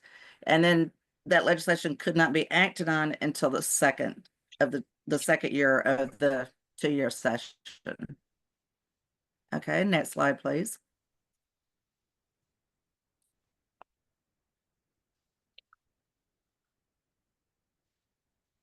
Okay, this was a piece of legislation, House Bill 173, that was passed in 2021, and it really just gave our TRS board a little bit more flexibility in our more modern times to have the ability to take 5% of our investments to do, to give them a little bit more flexibility. And that was a good piece of legislation, and it did pass. Okay, next slide, please. Okay, House Bill 385. That was a piece of legislation that passed in 2022. And this is what has been alluded to before, that we have teachers who retire and they are able to return to work if they choose. It's very limited. It's very, very limited in which areas teachers can return to work. One of them is special education, which we all know there's a big need for special education teachers in not just our state, really everywhere in the country. And then some of the high school positions like science and math teachers.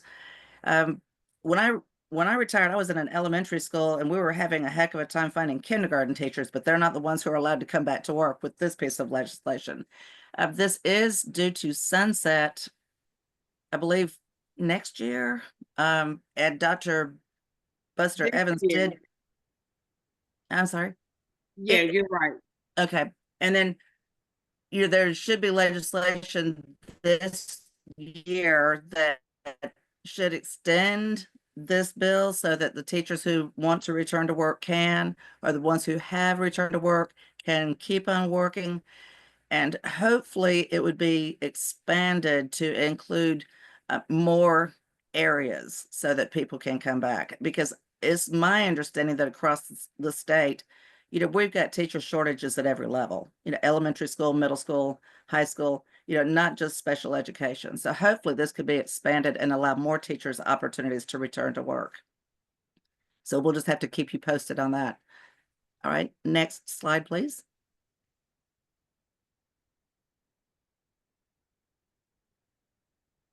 Okay, and this concludes my presentation. And I see we've got quite a few things in the chat. So I just want to make sure that your questions have been addressed. Okay, well, thank you for all you do. Thank you for all you've done for our children. And those of you who are thinking about retiring, thank you so much for being in the school buildings and working for our students.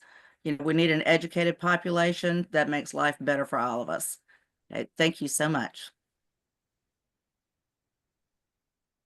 Okay, there are a few questions. Is the income used, is your gross or net income? We have someone from TRS who will be with us shortly, and he'll address that. How do you determine the number of total sick leaves? If you work for different districts, you simply contact the HR departments, and they'll pull the report for you. They give you a form, because I did that when I retired. I had to work for more than one school district, and I just they give you, there's a form you can print out from the TRS website, and you just send it to each school district you work for, and then they fill out paperwork and say how many sick days you had there, and they send it to TRS, and TRS lets you know when they have it all, and they let you know that, oh, we still didn't hear from this county, so that you can follow up with their HR department. Right. And yes, you can return to work at 49%. There are fewer restrictions on that. All right. If there are no other questions, we are now going to proceed to our recording from Robin Lacrimosa of our legal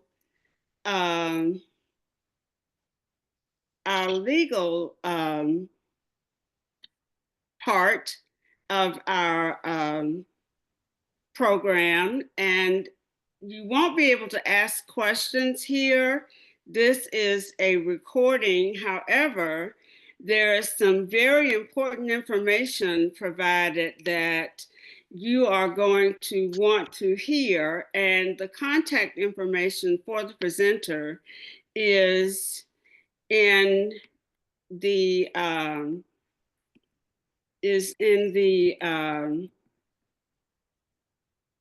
presentation, so that you can reach out to Robin if you have questions about anything that she presents in this recording.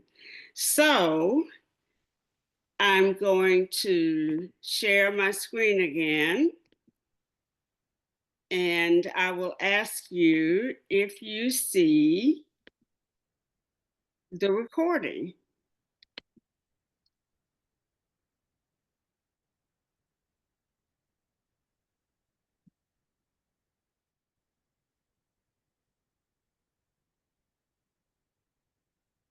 We can see the legal matters, but we don't hear anything.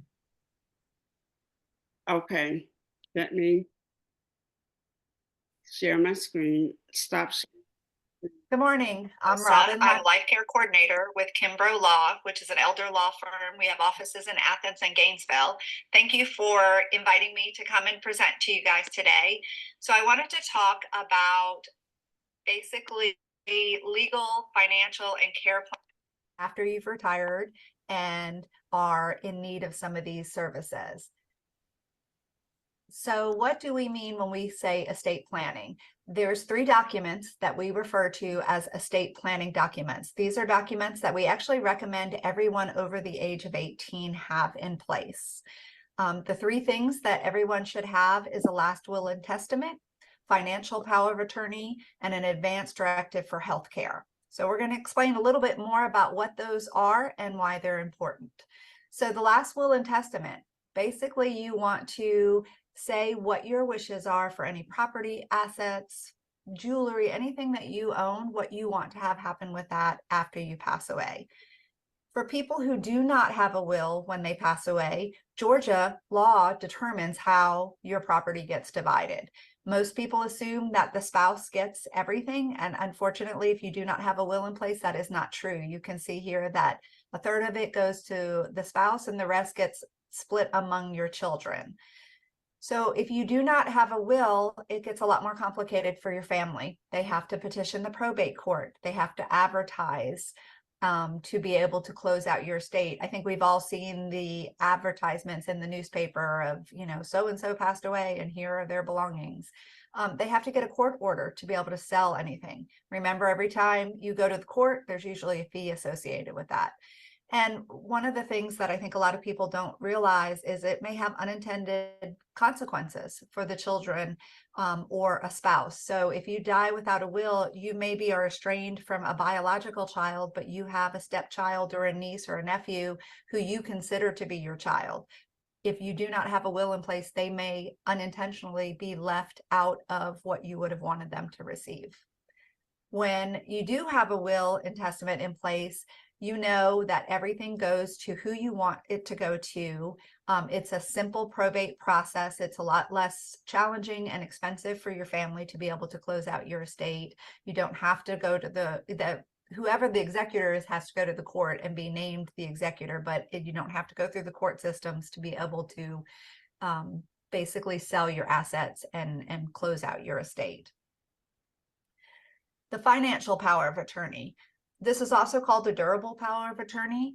What happens if you do not have one? So this is where you are basically naming an agent or several agents to step in for you and manage your finances if you are unable to do so. If you were to become incompetent, if you had a catastrophic event and were no longer able to speak for yourself and manage your bills, in order for one of your family members to be able to step in, you have to get guardianship and conservatorship. That goes through the probate court. It's a long, lengthy, and somewhat expensive process. And then each year, whoever your guardian or conservator is has to report to the court along with their fees how they've been taking care of you, how they've been managing your money. If you have a financial power of attorney in place, and again, we recommend for anyone over the age of 18 to get one of these because nobody ever knows what's going to happen or when it's going to happen. They do not have to go through guardianship. They do not have to go through the probate court. They can basically step in immediately and start managing your finances, making financial decisions for you. Sometimes that includes paying for the assisted living that maybe you're going to be living at. They can move money, they can sell property, they can do whatever is in your best interest financially to take care of you. The advance directive for healthcare, this used to be called the living will. Many people are familiar with this. If you've ever been to the hospital, they usually will ask about that. This is where you're going to name an agent or several agents who are going to step in and make medical decisions for you. There are parts of this advance directive where you can say what it is that you want, whether you want to be on life support, whether you want to have a feeding tube. So you do have things that you can share your wishes, but basically you're naming someone to speak to the doctors, make medical decisions for you if you are unable to do so on your own. The next part that's important as you're getting ready to retire is asset protection. And what we mean by that is you've worked really hard for whatever assets you have. You probably have some certain people that you want to inherit some of your assets, maybe grandchildren you want to leave money to, maybe a charity. But if you were to have a catastrophic event and end up needing skilled nursing care, basically you needed to spend, some or the rest of your life in a nursing home. The way the state of Georgia works is, in order to qualify for state benefits, you essentially have to spend down almost all of your money. So if you're a single person, in order to qualify for state benefits, you can only have $2,000. So asset protection is, how can you plan ahead, protect the money that you have worked so hard for, to keep from having to go completely to the nursing home.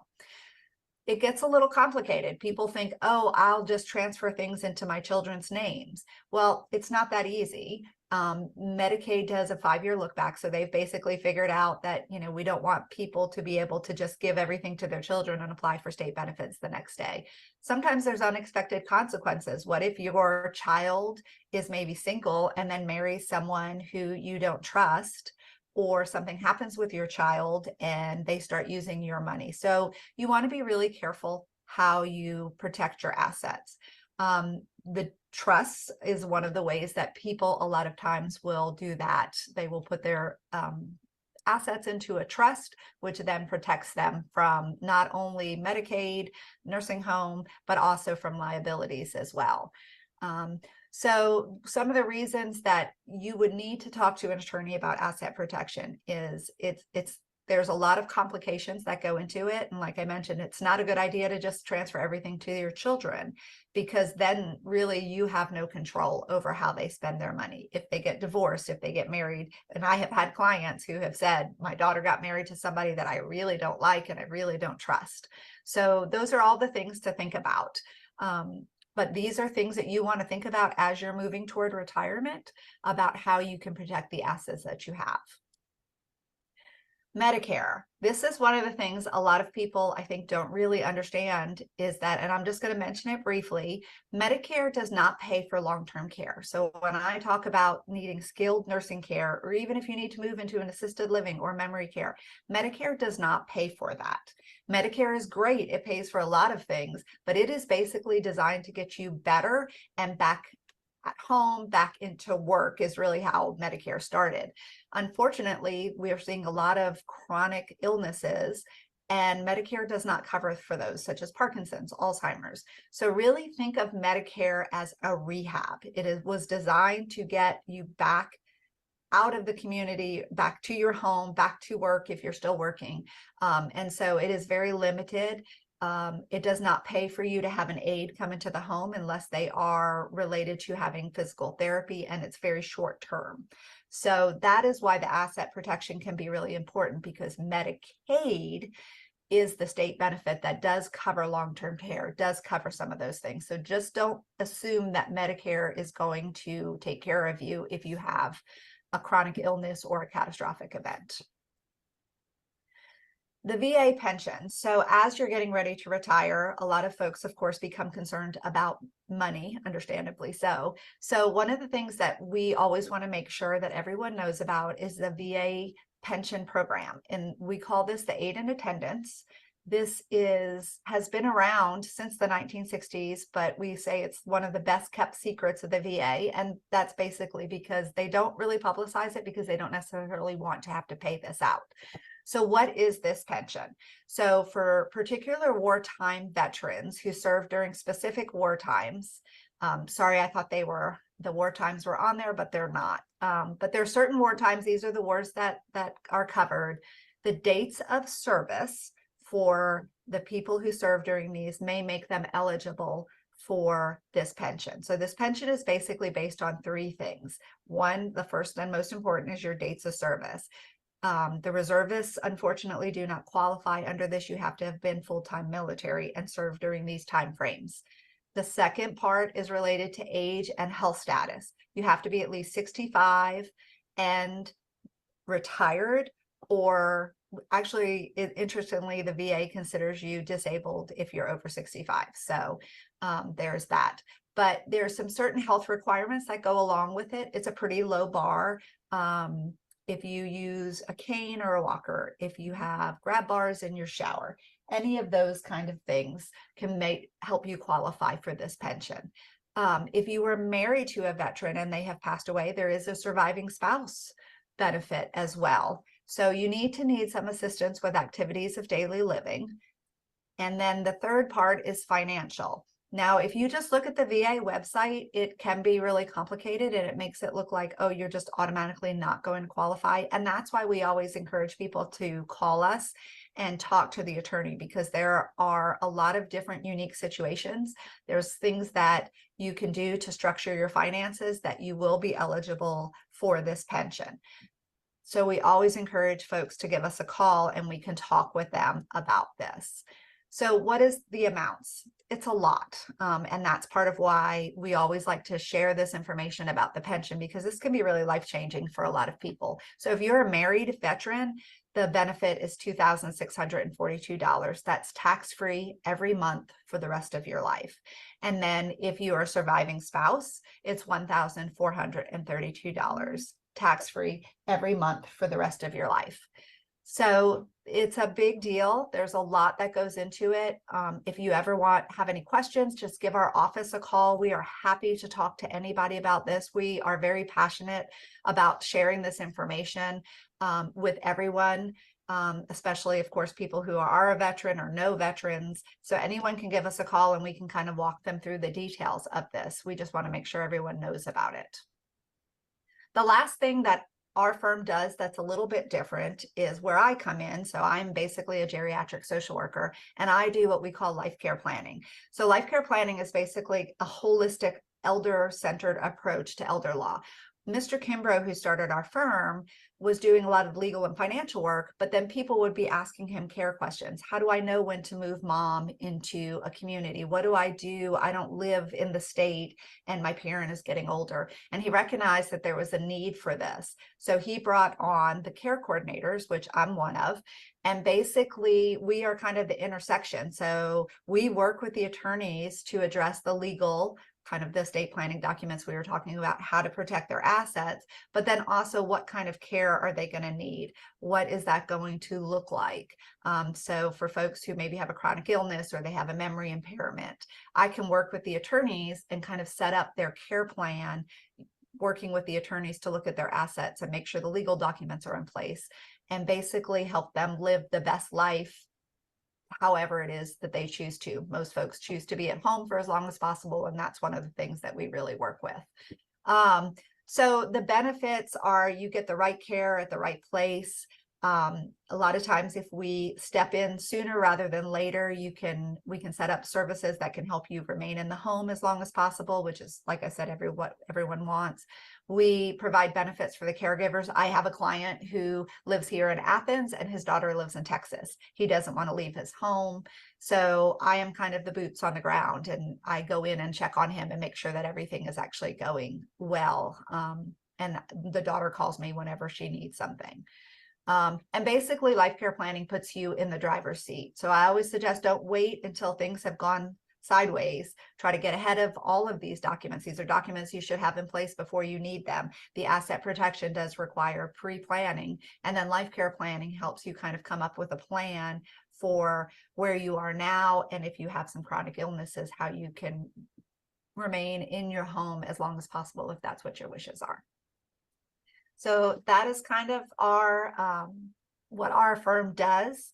We do cover the whole state of Georgia. We can offer Zoom meetings. I know that all of y'all are teachers that are scattered throughout the state, but please give us a call if there's anything that we can do to help you. We do a free consultation. If you mention that you saw me or heard about us on the presentation here, then you can have a free consultation and meet with the attorney, and we can discuss how we can help you.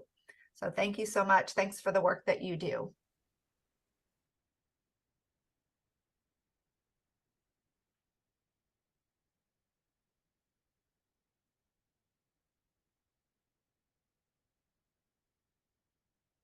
And we will, when we share the recording, we will share Robin's contact information with you. The Kimbrough Law Firm is in Athens, but I think they do telephone consultations. Let me see what else is in the chat.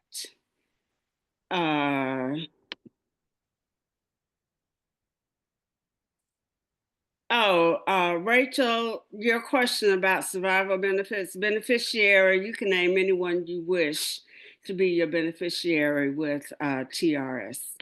You can name anyone you wish. It can be a spouse, it can be a child, an adult child, it can be anyone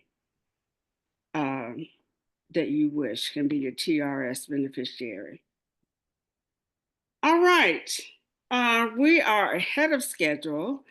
And so Mike Zarum from TRS has not joined us yet.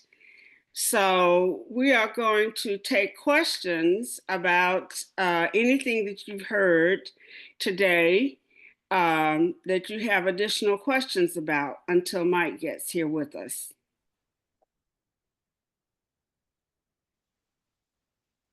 Are there any questions?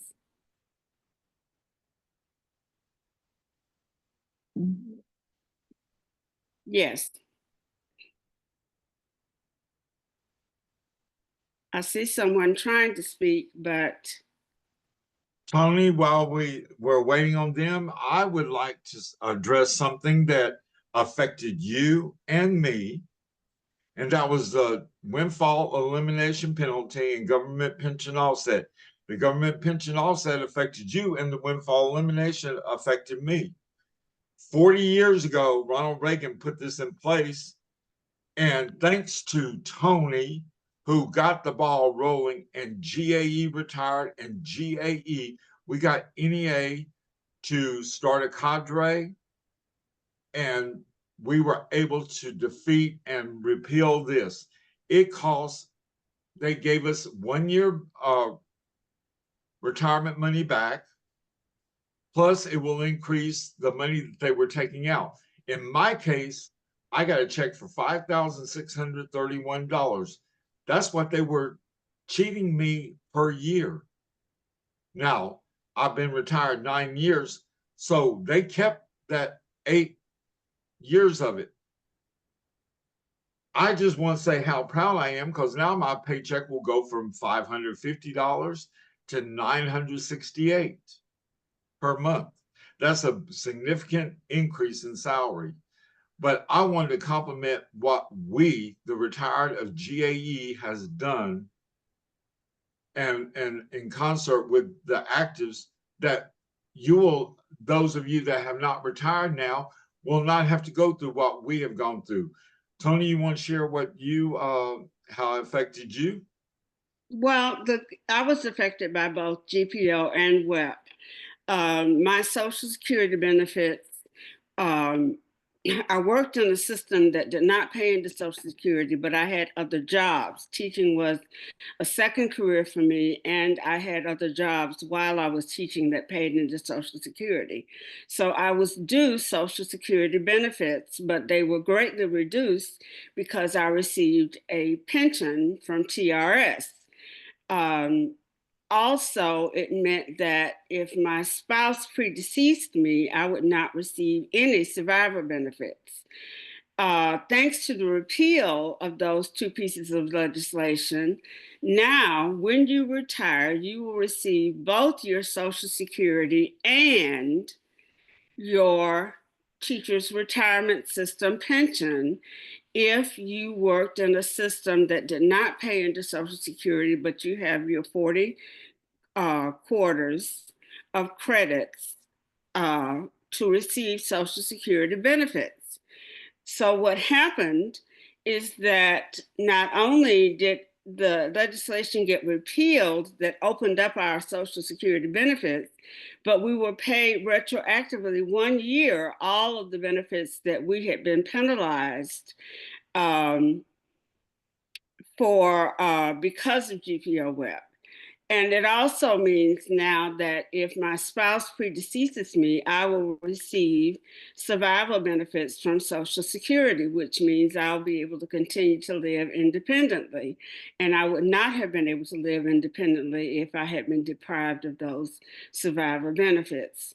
So I want you to understand that GAE Retired led the charge to make this, again, a priority with NEA.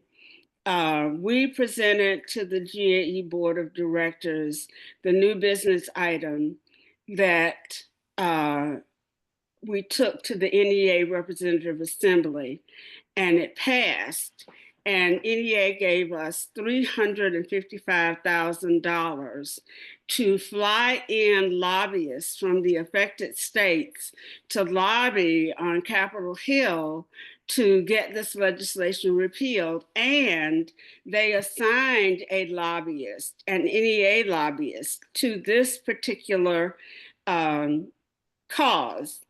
And because of pressure from NEA and other public service unions, because it not only impacted educators, but it impacted police officers, firefighters, public nurses, people who work for the state, municipal, and federal governments. It impacted a lot of public servants.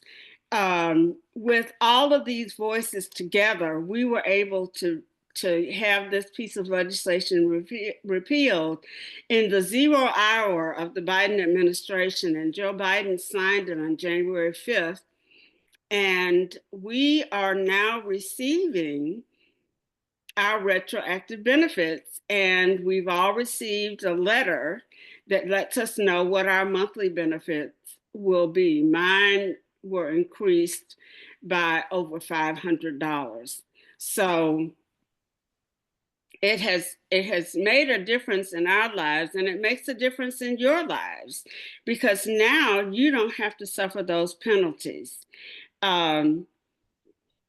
We have to keep our eye on what's happening with the Social Security Administration.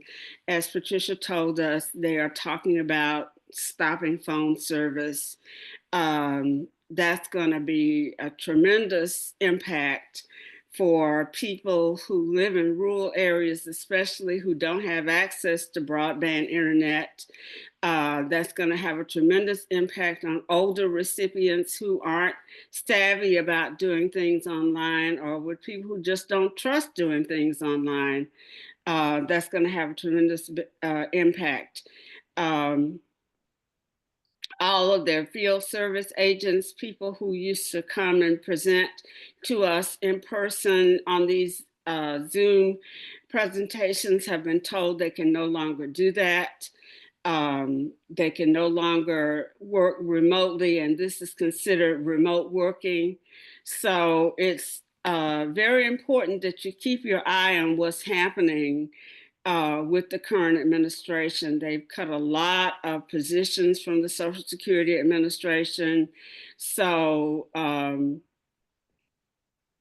there are fewer people working the desk now and working in the centers, and they're going to shutter some of the centers. So you might have to travel long distances to make an appointment, to have an appointment in person. But there are some things that you're going to want to do in person. So whereas there might have been a Social Security center, say 10 miles from your house, you might have to drive 70 miles now to get to a Social Security center. Yes, Charles. Well, it's just a little bit off topic from what you're asking. What would be a recommendation for getting my health care in order? Because I would like to stay with State Health Benefit Plan, so I know I have to get with them. But I'm 2 months away from retirement. So what would be the recommendation to start to get that in order? You will remain in SHBP as long as you don't withdraw manually, and you will keep the coverage you have. If you retire this year, you will keep the coverage you have until open enrollment, and then you will be able to choose between Anthem and United. And there are tiers within each of those choices. So you have 3 Anthem choices and you have 3 United choices. And the one thing you should leave here knowing is that you should never, ever, ever leave State Health Benefits Plan. Ever, never, ever. Because you can't get back in and you can't match their benefits. So basically, I'm not doing anything different, just continue on re-enrolling every October. I think it's October. What you will have is a Medicare Advantage plan, so you will have to select one of those. I put in the chat, and I will do that again now. Got some benefit. The SHBP Medicare Advantage University, you will have to select one of those to cover your medical insurance, but it's not difficult. It's just clicking a box on a form. That's all you have to do. And you can call SHBP and they can explain the different plans to you. But if you go to their website, they have a really good choice guide that will help you compare the different plans. It's like a matrix, and you can just look across it and see what one offers and what the other one doesn't. So I hate to be a little dense on this. So actually what happens, so between now and October, I'm really not doing anything. But come October, I'm gonna have to choose a Medicare Advantage plan, right? And so you should go to the Medicare Advantage University. Let me put that in the chat now for you. Again, for people who might have missed it, go to Medicare Advantage University near you or join virtually. They have some virtual sessions, and it is one of the most informative sessions you'll ever attend. It is worth the drive.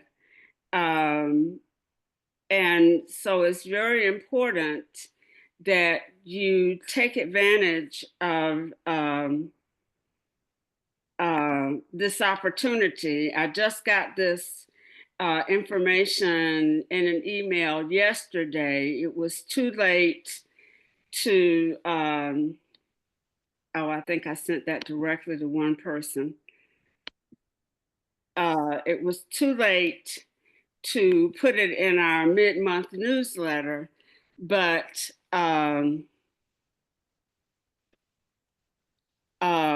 absolutely positively attend one of those sessions. Did I answer your question?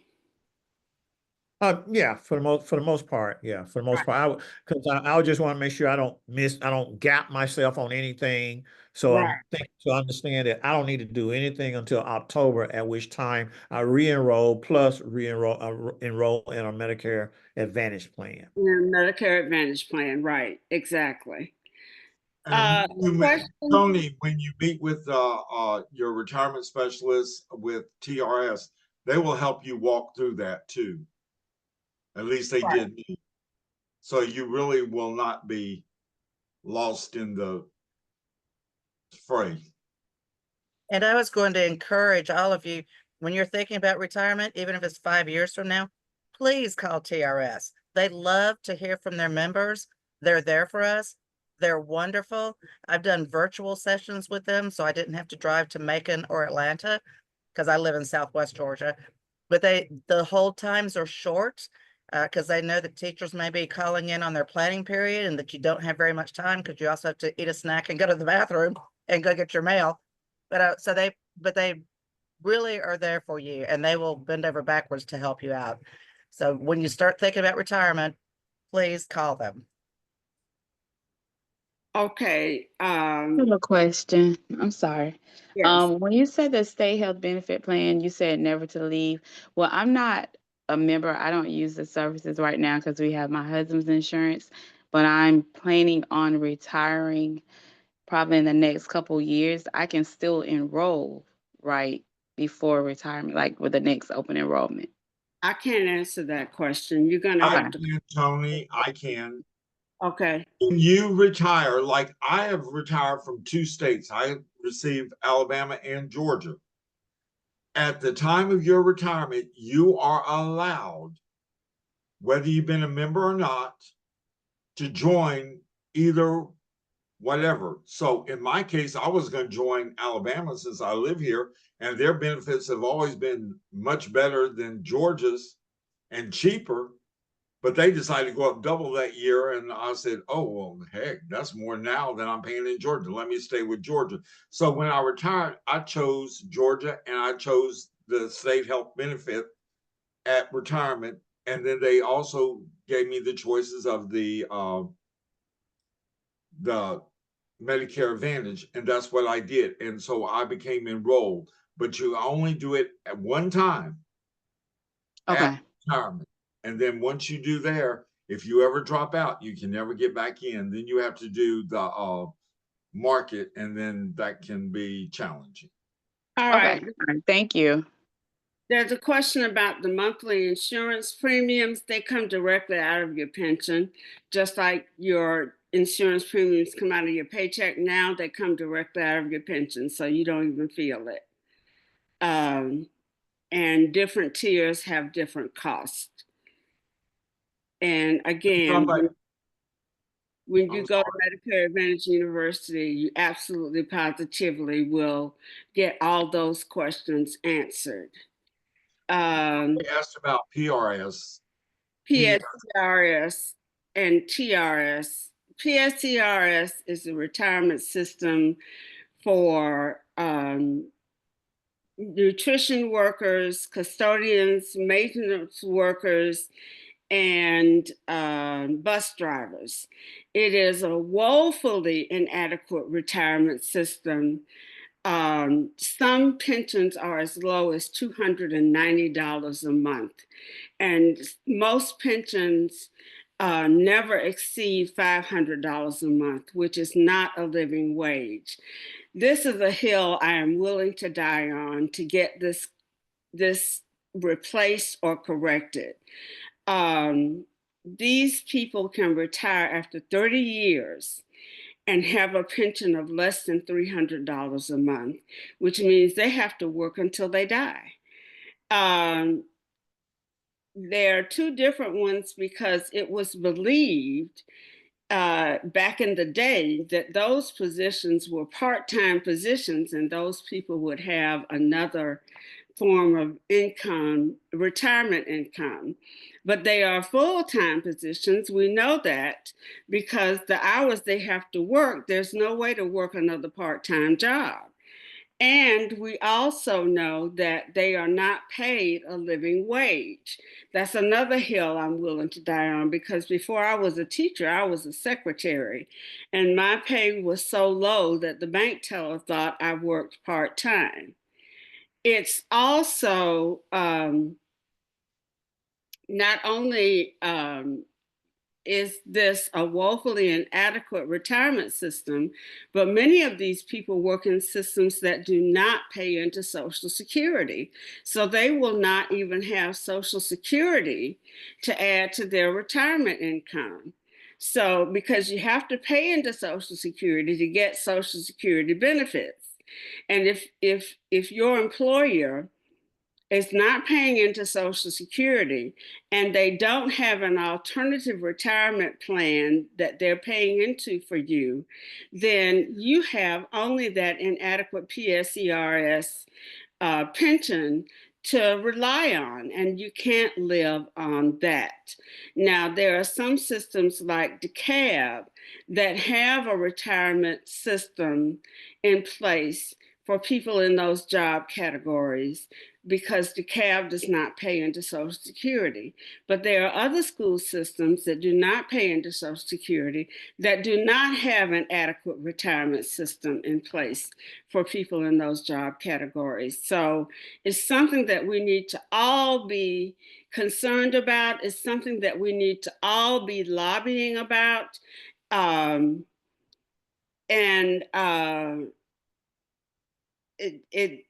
There's been talk about putting those job categories in TRS, but again, 6% of an inadequate wage is not going to earn you a big pension either. So one of the most important things is that we get a salary schedule for these people and we pay them a living wage. And then if they want to come into TRS and TRS can absorb them, then perhaps they can have a living wage in their pension. Yes.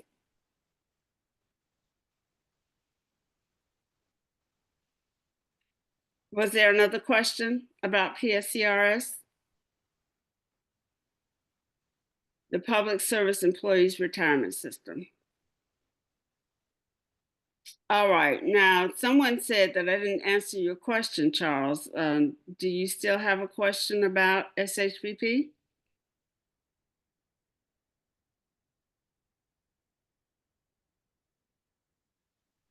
I'm good. Okay, all right.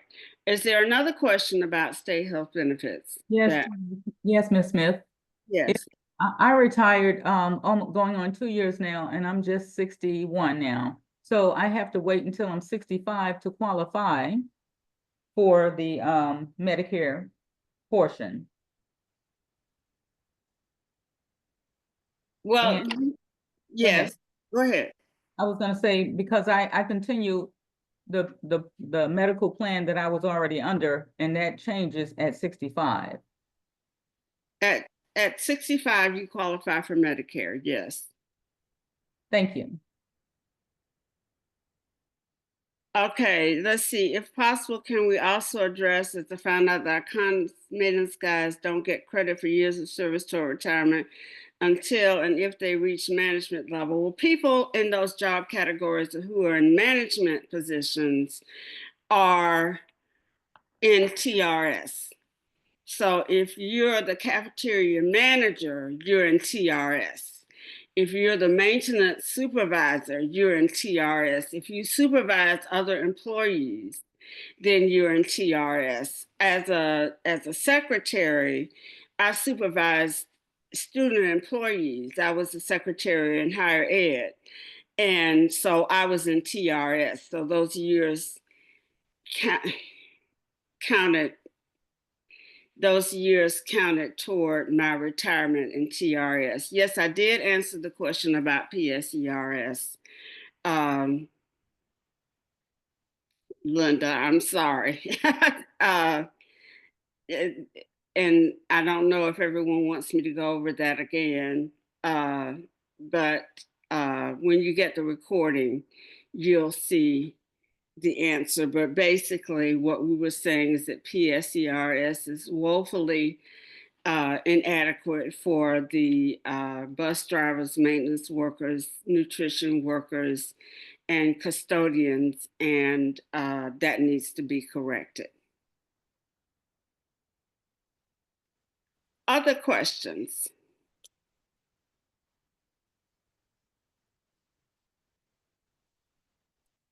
There's another question in the chat. Oh, okay. All right. If there are no other questions, then what we're waiting for is for Mike Zarum from TRS to join us to present his part on the teachers' retirement system. And Mike is a TRS employee, so his questions, his answers are going to be definitive. But what we do ask is that if you have a very personal question, that you call TRS and talk to someone there. Keep your questions kind of general. Let's see, this guy has 17 years of service as regular maintenance worker with only given credit for his 3 years as a supervisor. Who do we contract toward getting that fixed? It can't be fixed. He has 3 years in TRS and that's it. The rest of his time is in PSERS and he cannot transfer it. And that's the way the systems are set up. So it cannot be fixed. I wish it could be, but it can't. And like I said, that is a hill I'm willing to die on, but there's nothing we can do for him in that particular situation as it stands right now. Part of what we're proposing is that if these job categories come into TRS, that they'll be able to transfer their years of service into TRS from PSERS, but right now the two, you can't go back and forth between the two. Any other questions? Did we say earlier that the retirement benefit maxes out at a certain rate? I'm not sure what you mean by that question. Could you come off mute and ask your question? Can we redo the calculation? I'm not sure I understand the question.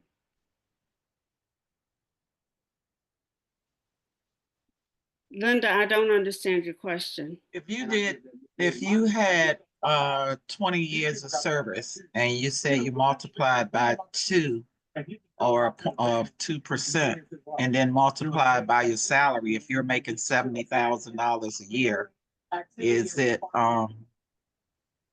does it max out at a certain income? Not at a certain income, but you don't get credit for more than 40 years of service. So if you work 44 years, you only get credit for 40 years of service. Oh, so it's the years of service, not the okay. I was thinking it was the amount of income, so it's the years of service.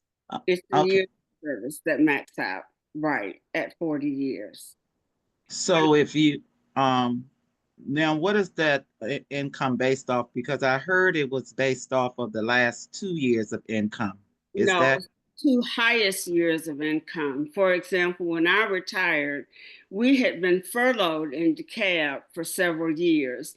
And so they had to go back many years to get to my highest income. And Mike is coming in.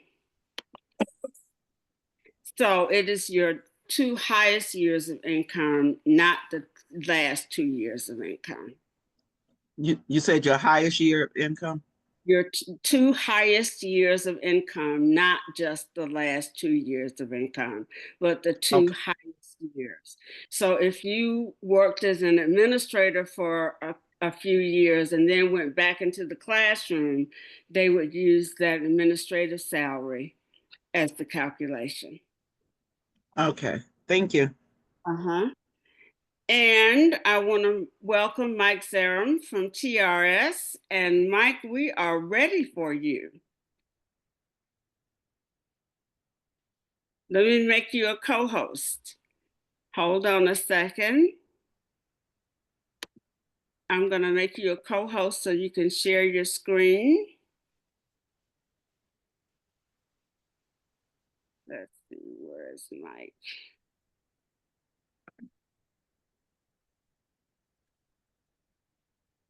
Here we are. Yeah, it's still, I'm disabled from sharing my screen. Try it now. It says you're a co-host now. All right. All right.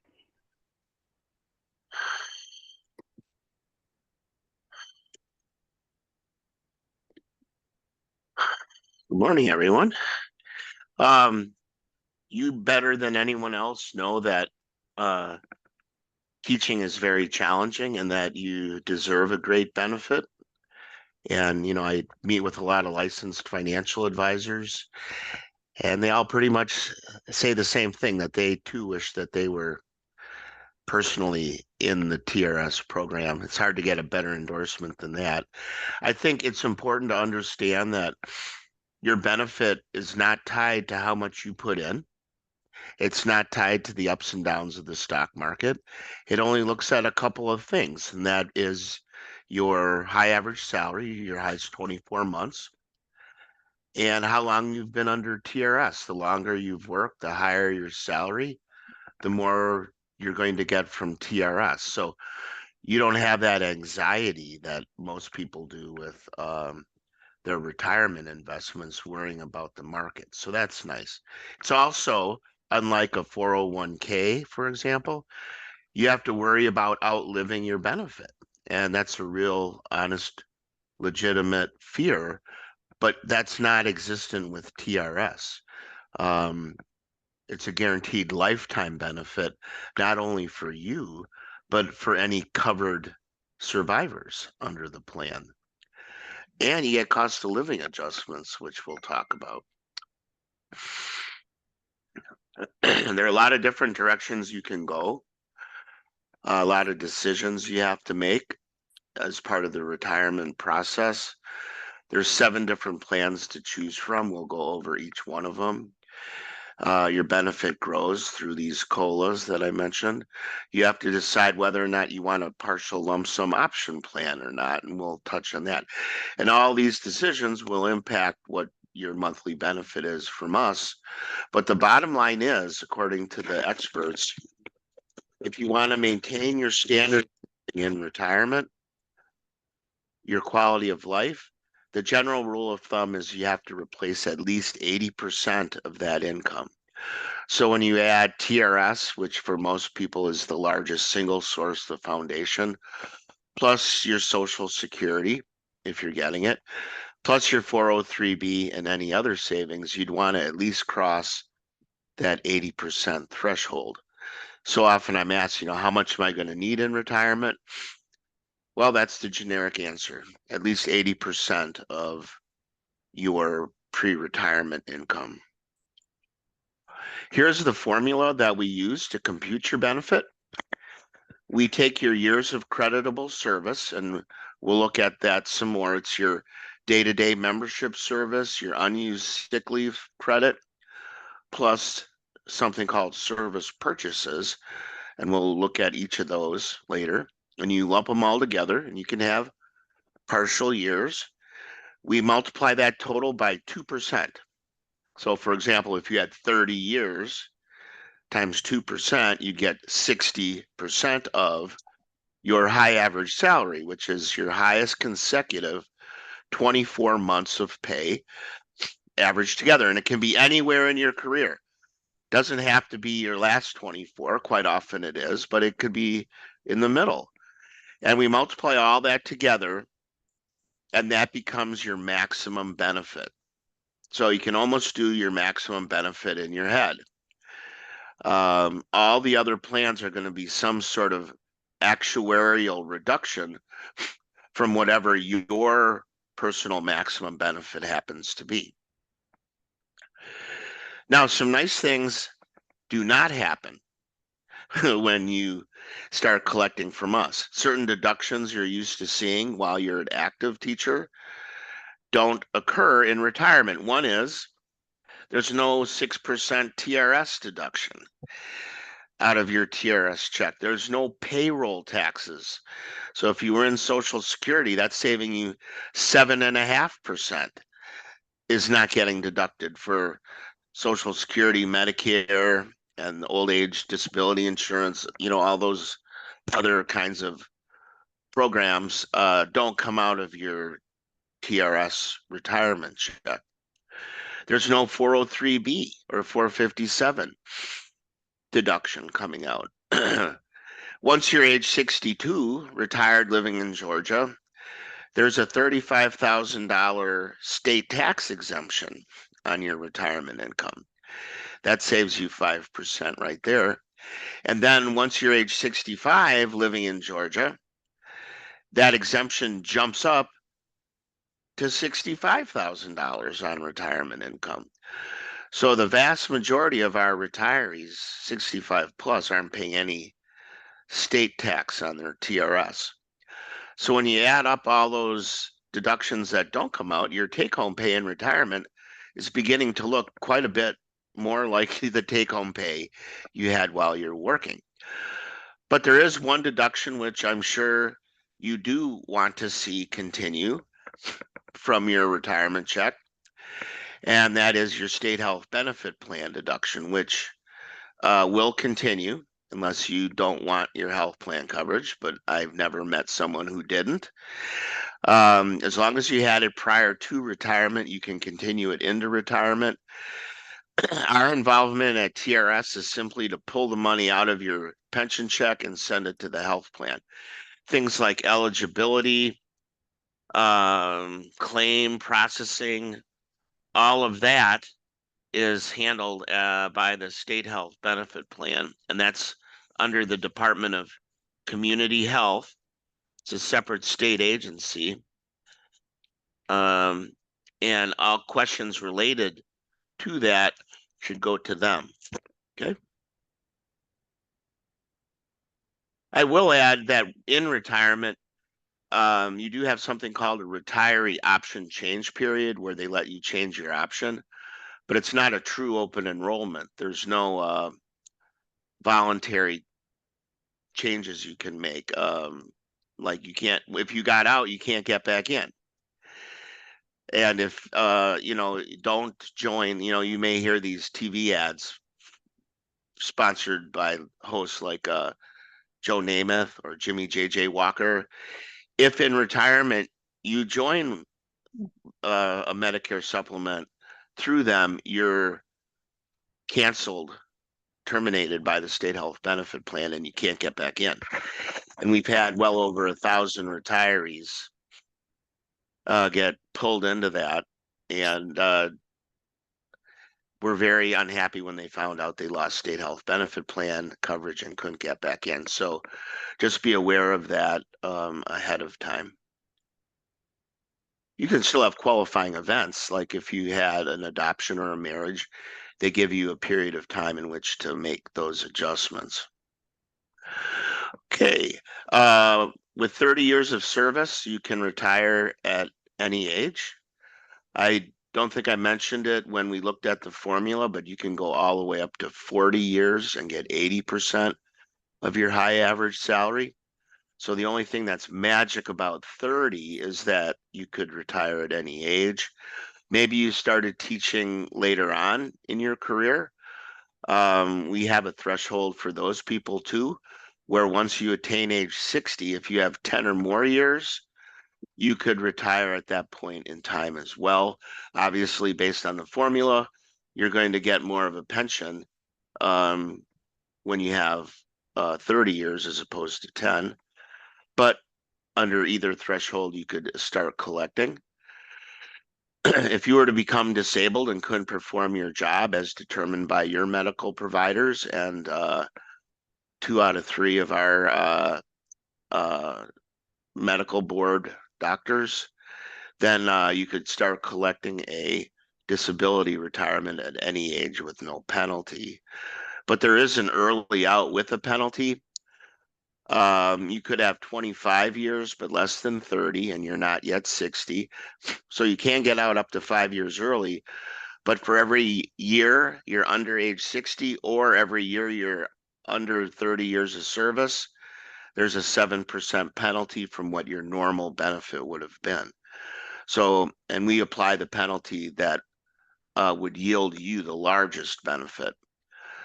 So it is a significant reduction, but you can get out early if you need to for whatever reason.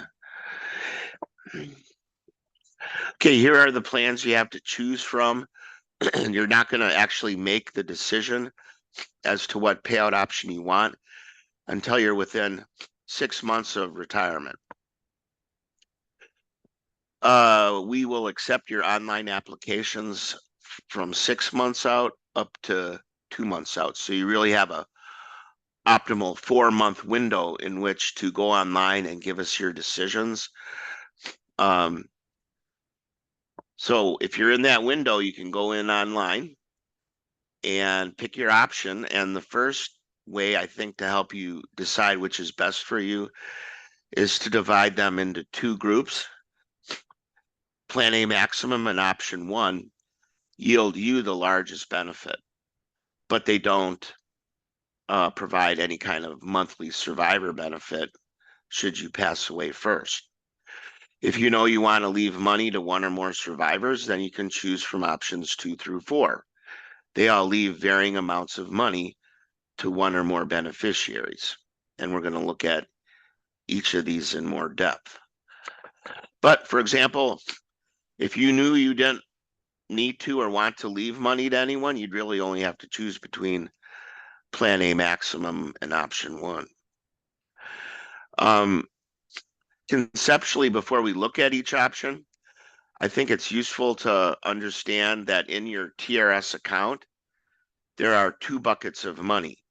One I'll call your bucket, and that's where all your contributions and interest went into, the money that came out of your paycheck every pay period.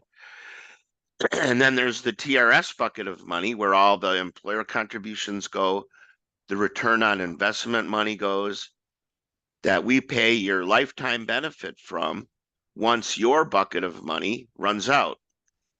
Your very first benefit checks are all paid out of your bucket of money. And once that runs out after about 2 to 3 years, we start paying you out of the TRS bucket. That never runs out.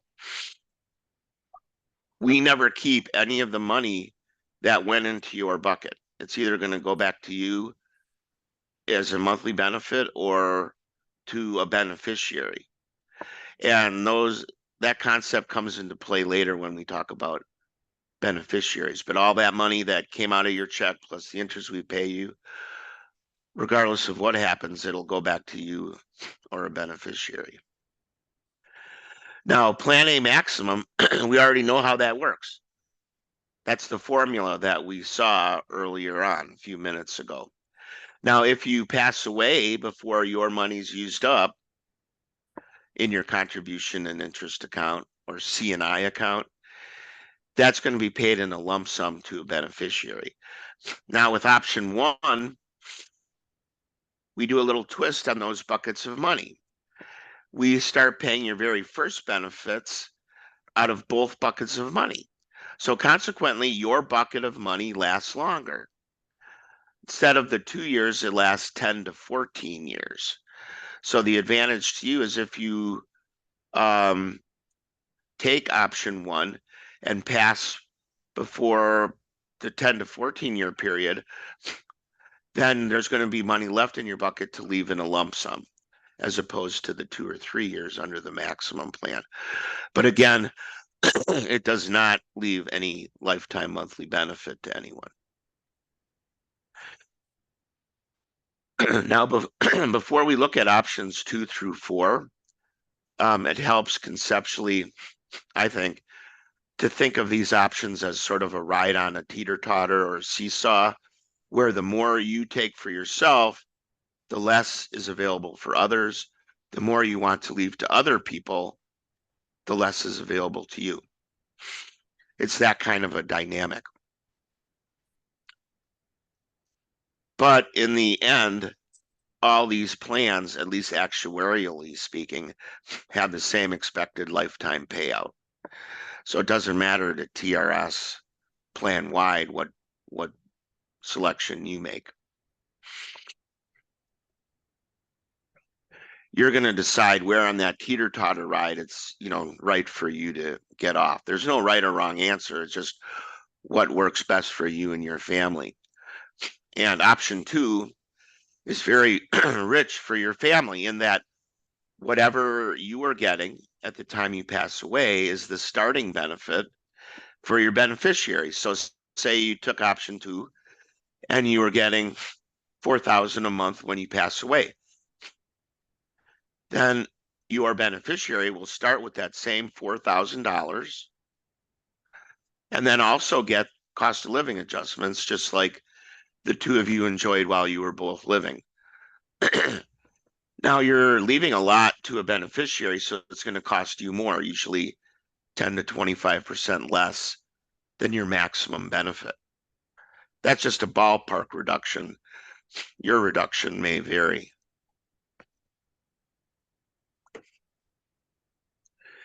Then there's option 3, which leaves your beneficiary 1/2 of what you were getting when you passed away. So in our example, if you were getting $4,000 when you pass, your beneficiary would get $2,000 under option 3, which may be enough for them to live off of. So the benefit to you would be that while you're both living, it's less expensive than option 2. It would only reduce your benefit on average, I'd say 5 to 15%. Now, both options 2 and 3 have a sister option called the pop-up. They work the same way, except that you can only have one primary beneficiary in the pop-ups. In the other ones, you can have as many beneficiaries as you want. But in the pop-up, you can only have one. And if that beneficiary dies before you, your benefit pops up, as the name implies, to the maximum plan of benefits. Usually what I see is maybe a $300 or $400 a month increase. And to add a pop-up is relatively not that expensive in the way of a reduction from whatever your option 2 or 3 benefit happens to be. And then last but not least, we have option 4. Within certain limits based on IRS code, you can customize your benefit and leave a fixed dollar amount or a percentage to a designated beneficiary. For example, you could leave $500 a month, $1,000 a month, or maybe you want to leave 33% or 75% of your benefit amount to a beneficiary. You can do that under option 4. So you can really customize that teeter-totter ride where it works best for you and your family. So I deem you now all experts on the TRS payout options. So it's a good time to have a quiz. And we take time to do this, I think, because it's a good way for you to decide which option is best for you. So I'm going to give you hypothetical scenarios, and I'll give you a couple seconds to think about it. If we were in person today, we'd make it a raise your hand interactive kind of game, but virtually we can still have fun with it. So in scenario 1, we've got Mary, and Mary's alone. No one depends on her income. So if Mary passes away, no one's going to have a financial hardship if her TRS pension stopped, right? So if if you were Mary, which option might you choose? Well, in this scenario, the thought was Mary would reasonably take the maximum plan, right? Why not enjoy the fruits of her long career under TRS? Now in scenario 2, we have Sue, who's married, but the spouse doesn't have any savings, not going to be getting a pension, won't be getting any Social Security, and despite all his efforts, has yet to win the lotto. And for the sake of discussion, we have to assume, although it may be a stretch, that Sue loves her husband. Now, with that premise, if you were Sue, loving Sue, what option might you select? And the idea here is that Sue would take option 2, a very rich benefit for the beneficiary, so that if she passed away first, that husband would be taken care of financially. And then in scenario 3, we have Tom, who's also married. Now, in this case, the spouse will be getting a pension and Social Security, but when they run the numbers, the spouse is still $500 short each month of reaching her income replacement needs. So if you were Tom, which option might you select? Well, the idea here is that Tom would take option 4, he'd customize it, and he would leave $500 a month. So if the spouse, if Tom died, that spouse would continue to get the $500 a month she needs in order to make ends meet. And it also maximizes what Tom and the spouse are going to get while they're both living because of the teeter-totter. You know, he's leaving just enough for her to make ends meet, but they're maximizing what they're going to get while they're both living.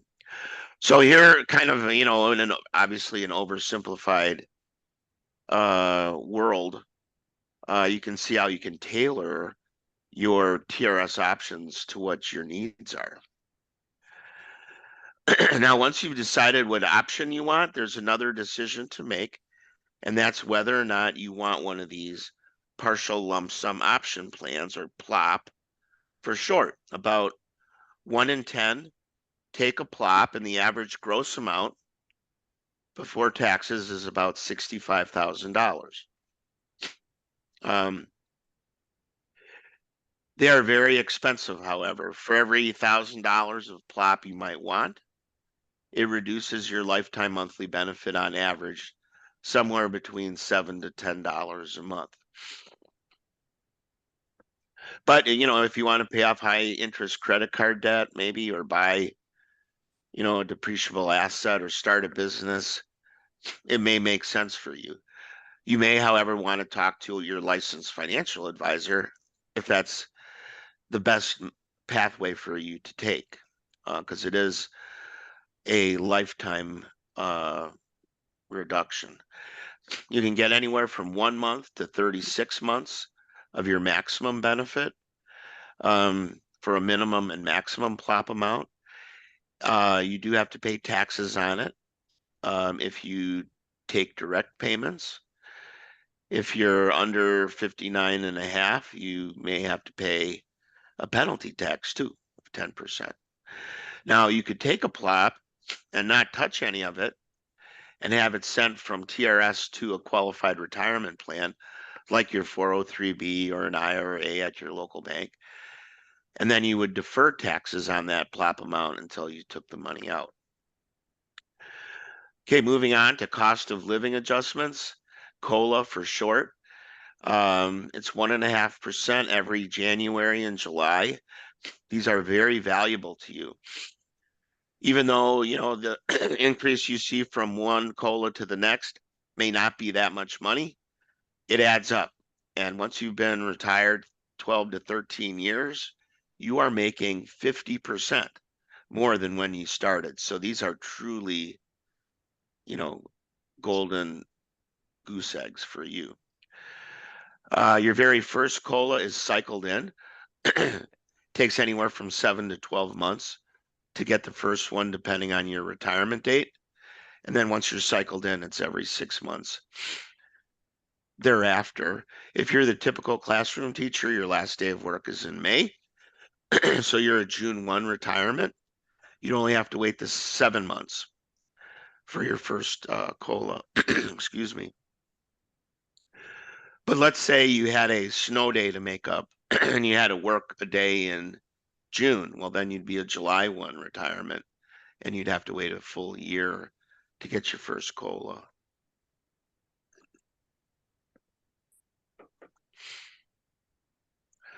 Let's go ahead and look at an example of someone who retired or will retire June 1 of this year with a high salary of $5,833. The computer finds your high 24 months as a rolling average anywhere in your career. And this gentleman or member will have 30 years of service at retirement. So we take 30 years of service times the 2%,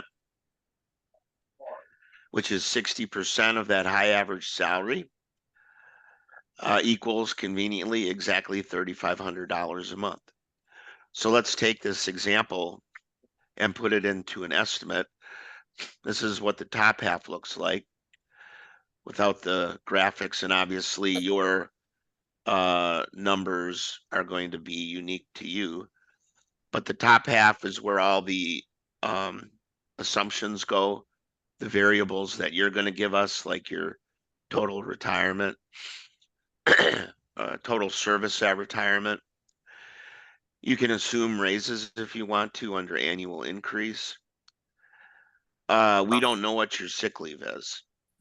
And that brings up an important point here, is the onus or responsibility is on you to get us your sick leave data from all your former employers and your last one. So what you're going to do is send the final sick leave certification form, which you can get off our website under the Forms tab. Okay, if you all would mute your microphones, please. I'm hearing back chatter. Thank you. So send those final unused sick leave forms electronically. They're writable PDFs. You can put your data in it, and then send it to the school system where you used to work. They'll fill out their part, and then they'll email it back to us, and you can do that now. And then we'll have it on file for you so that you don't have to deal with all these additional forms while you're applying for retirement. Now, your very last employer, it's easier. You just indicate that, yeah, you want sick leave from them by clicking a box. And then we email them and they email back to us your data. But we can only do it that way for your last employer. All the prior ones, you got to send them the form. Okay, let's look at the bottom half of the benefit estimate. And we do recommend you get one of these when you're 2 years out. You can get them as early as 5 years out, but they're not going to be as accurate. We think 2 years is the optimal time, because if you see something wrong, there's still plenty of time to get corrections made. And they tend to be, accurate because you're very close to retirement. We also have something on the website called the 24-month checklist. It's on the it's in the forms tab, and you can help get all your ducks in a row by using that checklist. It starts 2 years out and takes you to right up to your retirement date. So it's less likely anything that you need to do would fall through the cracks. So here in the bottom half of the estimate, we've got the member benefit under all the different options and the beneficiary benefit under the various options. You can see the max plan yields the largest monthly benefit. To offer the option 1 benefit where your bucket of money lasts longer, it's only about a $10 a month reduction, but the reduction's about, $230 a month less if you want plan B option 2. But if you took option 2 and you died first, the primary beneficiary would get that same amount. Now, under the pop-up, it reduces the benefit about $23 a month to add the pop-up. But if the member dies first, the member's benefit pops up from the $3,250 to the $3,500. So it pops up $250 a month. With option 3, your reduction is less than option 2. It's only about $17 less a month. But if the member dies first, the primary gets 1/2 that amount, or $1,691. The pop-up works the same way with option 3. If you want an option 4 estimate, let us know ahead of time. You can give us the amount or the percentage of your benefit that you want to leave, and then we'll calculate what you and your beneficiary would both be getting. As a courtesy, we typically throw in a $500 a month benefit so you can see, and it only reduces the member's benefit by about $35 a month. Okay, that wraps up what a estimate looks like. You can do these on your own if you want to. We do recommend you get an official one from us when you're out 2 years. But there is a tool, it's called the Generate Benefit Estimate tool. You could get it online through your account, and it's the same software we use. It's very powerful, but you got to be within 5 years of eligibility in order to use that Generate Benefit Estimate tool. So start thinking about what option is best for you and your family. If you want to come in person to TRS, we're just north of the Georgia Tech campus off I-75, or you can do it online or virtually through WebEx. I think we've got Teams now. or just an old-fashioned phone call, whatever platform works best for you. Or if you're anywhere near the Macon area, or you'd rather go to Macon for an in-person, you can set up a date and time at our Macon office as well. What you're going to do is, pick a date and time that's open.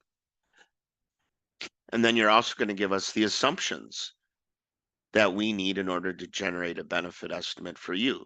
Those assumptions obviously would be, your retirement date. And remember, it's always the first of the month following your last day of actual work. And remember, we don't know your sick leave. You're going to have to give us that. We're going to pull the beneficiaries we already have on file for you. And then we'll have an estimate ready for you when you're ready to meet with us. Okay. So let's go ahead and look at creditable service. The more of this stuff you have, the larger your benefit's going to be. And we'll look at each of these elements shortly.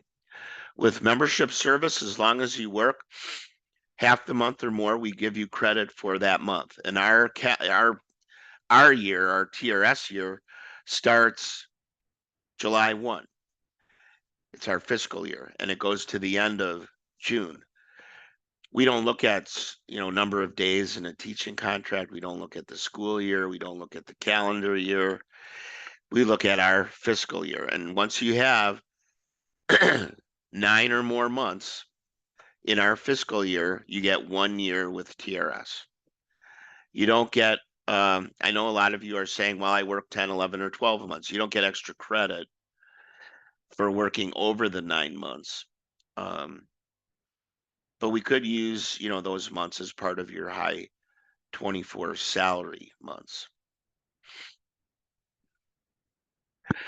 So you accrue sick leave for every month you work per your contract type. So if you're a 12-month person, you can accrue up to 15 days. The law allows you to accrue 1.25 days per month for your contract type. So most of you classroom teachers, you're going to get up to 12.5 days a year. And if you don't use this time, you're going to get credit with TRS, provided that you have it the minimum, which is 60 days. You're not going to see your sick leave credit on your very first retirement check. It's usually your second one, and then we send you a separate check to make up for any monies that you missed. If sick leave records are missing, we're going to compute an average number of unused days based on the records and add that to your total. So you're going to have recorded days and where records are available, plus your estimated days. Then we go to a chart here. Don't feel like you have to frantically write that down. If you go to our website, which is trsga.com, you can go to the publications tab, and that's where your 24-month checklist is, and the members guide. It looks like this. Towards the back, I think it's page 26. There's a more expanded version of this sick leave chart. And you see, once you have 60 to 69 days, you get 3 months extra credit. Now, remember, we have a 9-month year at TRS based on the old K through 12 contracts. So that's going to benefit you because you're going to get 3/9 of 1 year, or 0.333 added to your total. If you had 170 to 189 days, we'd give you 1.0 years. So if that was you, you could work 29 years, have a year of sick, get up to 30 and retire. Or you could do it the other direction, work 30 years and get a 31-year benefit. Because remember, the formula is going to generate 2% a year all the way up to a total of 40 years. So, have at it, get as close to 40 as you can. if that's what you want to do. It's not uncommon if you're a 30-year person and you did not use your sick all that much, you're going to have in the neighborhood of 18 months or 2 years of creditable service. So you can see that your sick leave does indeed have a lot of value to you.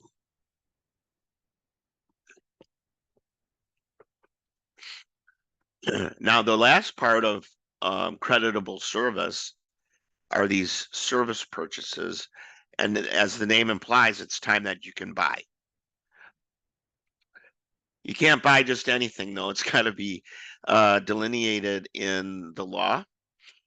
And we're going to go over the common forms of service purchases. And, how much is it going to cost? Well, everything has its own formula for determining the cost. I think you'll find that depending on what it is, it may be very cost benefit favorable to you. You get your money back in just a few years. And then for the rest of your life, you'd be enjoying this increased benefit. On the other hand, some of these are rather expensive, like private school or airtime. And you may feel that it's not worthwhile to you. You may want to consult your licensed financial advisor or certified financial planner to see if it makes sense, because these are big decisions. You're never under any obligation to buy the time if you don't want to. Even after getting a cost calculation, it's just a matter of you making the time and effort to do the forms. Probably the more common ones are TRS withdrawn and out of state. TRS withdrawn is where you worked for a while here in Georgia and you quit. And when you quit, you withdrew your contributions and interest, your bucket of money. And then down the road, you decide to come back to Georgia teaching service in the public sector. Once you've been back 3 years, the law allows you to buy back the time you cashed out on. You simply give us back the money we gave you plus interest, 7.5%. Then we're going to give you back the time you cashed out on, plus any unused sick leave that was attached to that time you cashed out on. This form of service has a very quick buyback period. It might only take, say, 3 or 4 years to get your money back. And then for the rest of your life, you're enjoying a higher benefit. So if you have any withdrawn service, seriously consider buying it back. Another common one is out-of-state service, where you're not vested in the other state. You're not going to be getting a pension from them, but you might have, say, a year in Alabama or a year in Nevada, whatever it is. You're not going to be getting a pension from them. So why not convert it to Georgia time and get extra money from us? That may also be very cost benefit favorable to you. If you were a state employee under ERS here in Georgia, you can buy that time. Maybe you work for DFACS for a couple of years and you're not vested with ERS. You could move that time over to us, even if you were vested, but you'd have to give up that pension with ERS. If you were in the military, active duty, not getting a pension from the military, you can buy up to 5 years of active duty military time, not the reserve duty, but active military. There's something called airtime. You can just buy 3 years in conjunction with a retirement, provided you have at least 25 years of service to begin with. But that's very expensive. For every year of airtime that you might want to buy, on average, and just giving you a ballpark, it costs 1 year of your TRS benefit. So if you're going to get $40,000 a year from us, 1 year of airtime would be in the neighborhood of $40,000. So it's there, but not many people do it because it is very expensive. There's also private school. If it was accredited in Georgia, but that's very expensive.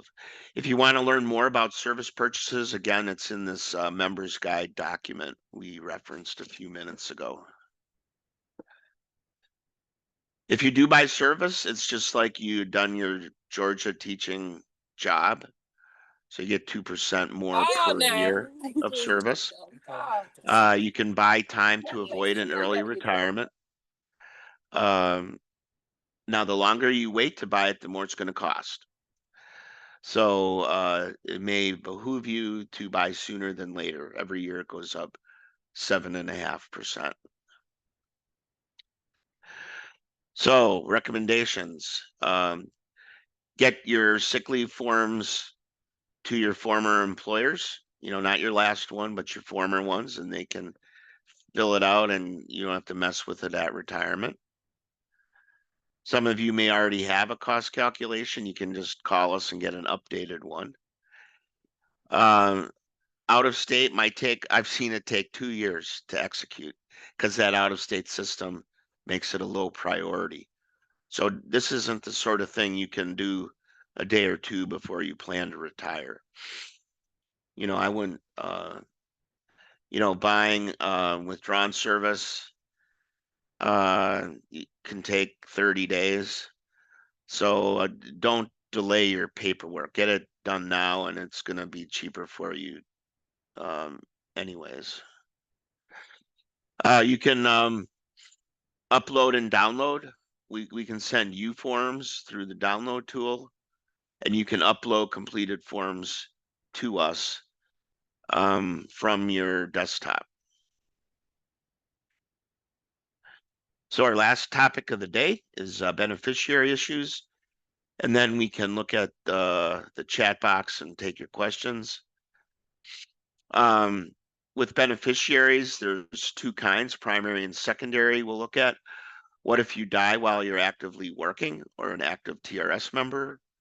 When can you make changes after you've retired? All right, it's very limited. So if you want someone to get a monthly benefit after you pass away, they have to be listed as primaries. So if you have multiple people and you want them all to get a monthly benefit, then you have to list them all as primaries. Secondaries don't get monthly benefits except in one rare scenario, but you want to have at least one secondary beneficiary who is not a primary, and that secondary beneficiary would get a lump sum distribution of any money that might be left in your bucket when you and the primary beneficiary are deceased. Because remember, we never keep any of the money that went into your bucket. Death in active service means you die while you're working, before you get a chance to retire. It also includes people who've quit and they're waiting to collect their pension. We consider teachers active TRS members for up to 4 years after they've quit. And we've got about 15,000 teachers that are vested and they're not yet 60 and they've moved on to other things. But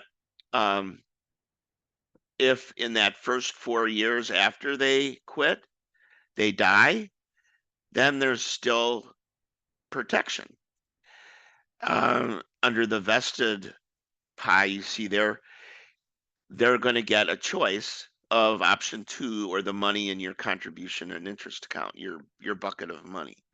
So that's nice protection for your beneficiary if you die before you get a chance to retire.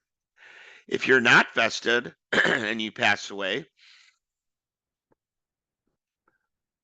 all we can do is refund in a lump sum the money in your bucket. All right. Now, if you're vested and you die and there's no surviving primary to pay, we elevate your secondary to the position of primary, and they get a choice of option 2 or the money in your bucket. When might that happen? Well, let's say that you are in your car with your spouse who's your beneficiary and you both pass away in a car wreck. Then we would look to whomever you designated as secondary and give them a choice. So you see, it's real important to have at least one primary and one secondary, and that they're different people.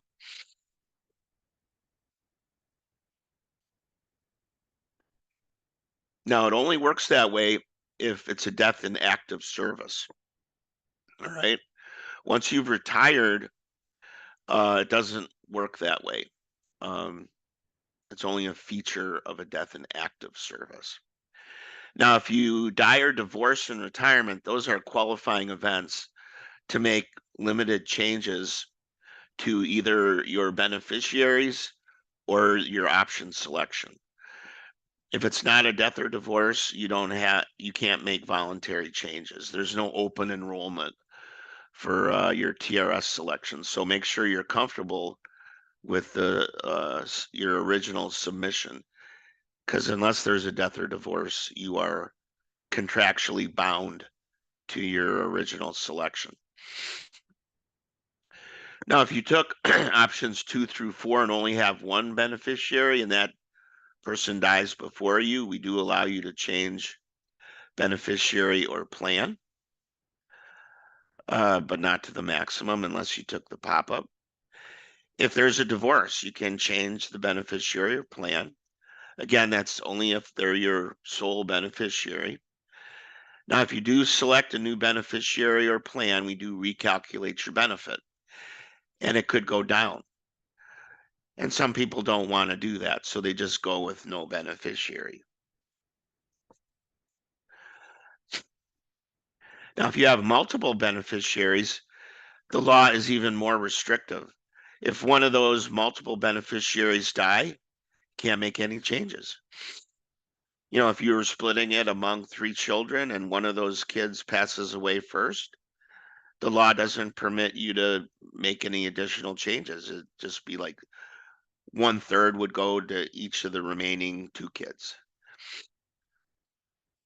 Don't ask me where that quote unquote extra money goes. It just gets absorbed by the plan. Now, if there's a divorce, we do allow you to remove the divorced spouse and reallocate those funds to the remaining beneficiaries. We have to pay the beneficiary designated on our forms or online with us. Things like wills, divorce decrees, remarriages have no bearing on who we pay. So if you get a divorce and you remarry and you forget to change your records to the new spouse and then you die, we have to pay the spouse you designated with us, your divorced spouse. So it's real important to keep your records up to date. If you want to designate a minor child, that's fine.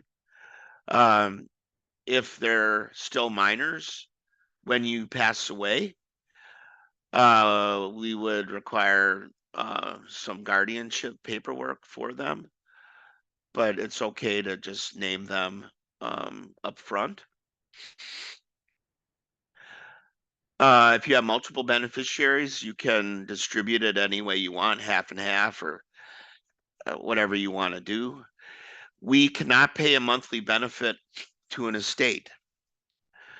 So if you have the estate of so-and-so, you may want to go online right away and change it to that named individual. All we can pay an estate is a lump sum distribution.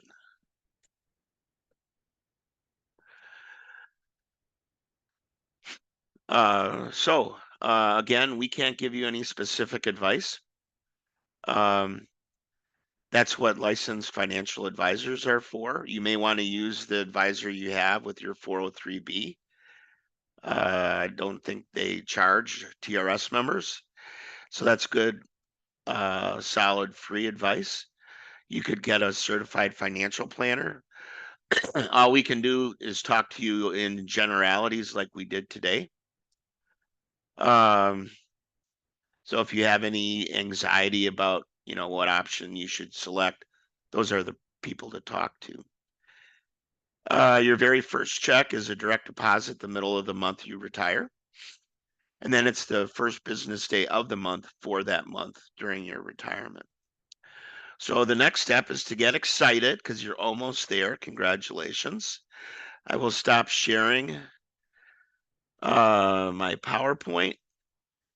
And Tony, do you want to go into the chat box and pick the questions you deem most appropriate? Okay, let's look at the questions here. And by the way, everyone, I put the links for SHBP and TRS in the chat just a moment ago. Again, if the retired person dies first, can the beneficiary have the amount he or she increased or changed? No, it's going to increase with COLAs, but when the retiree makes that selection, it fixes what the beneficiary benefit would be. Okay, and Rosalind, I don't understand your question, so could you unmute and answer your question?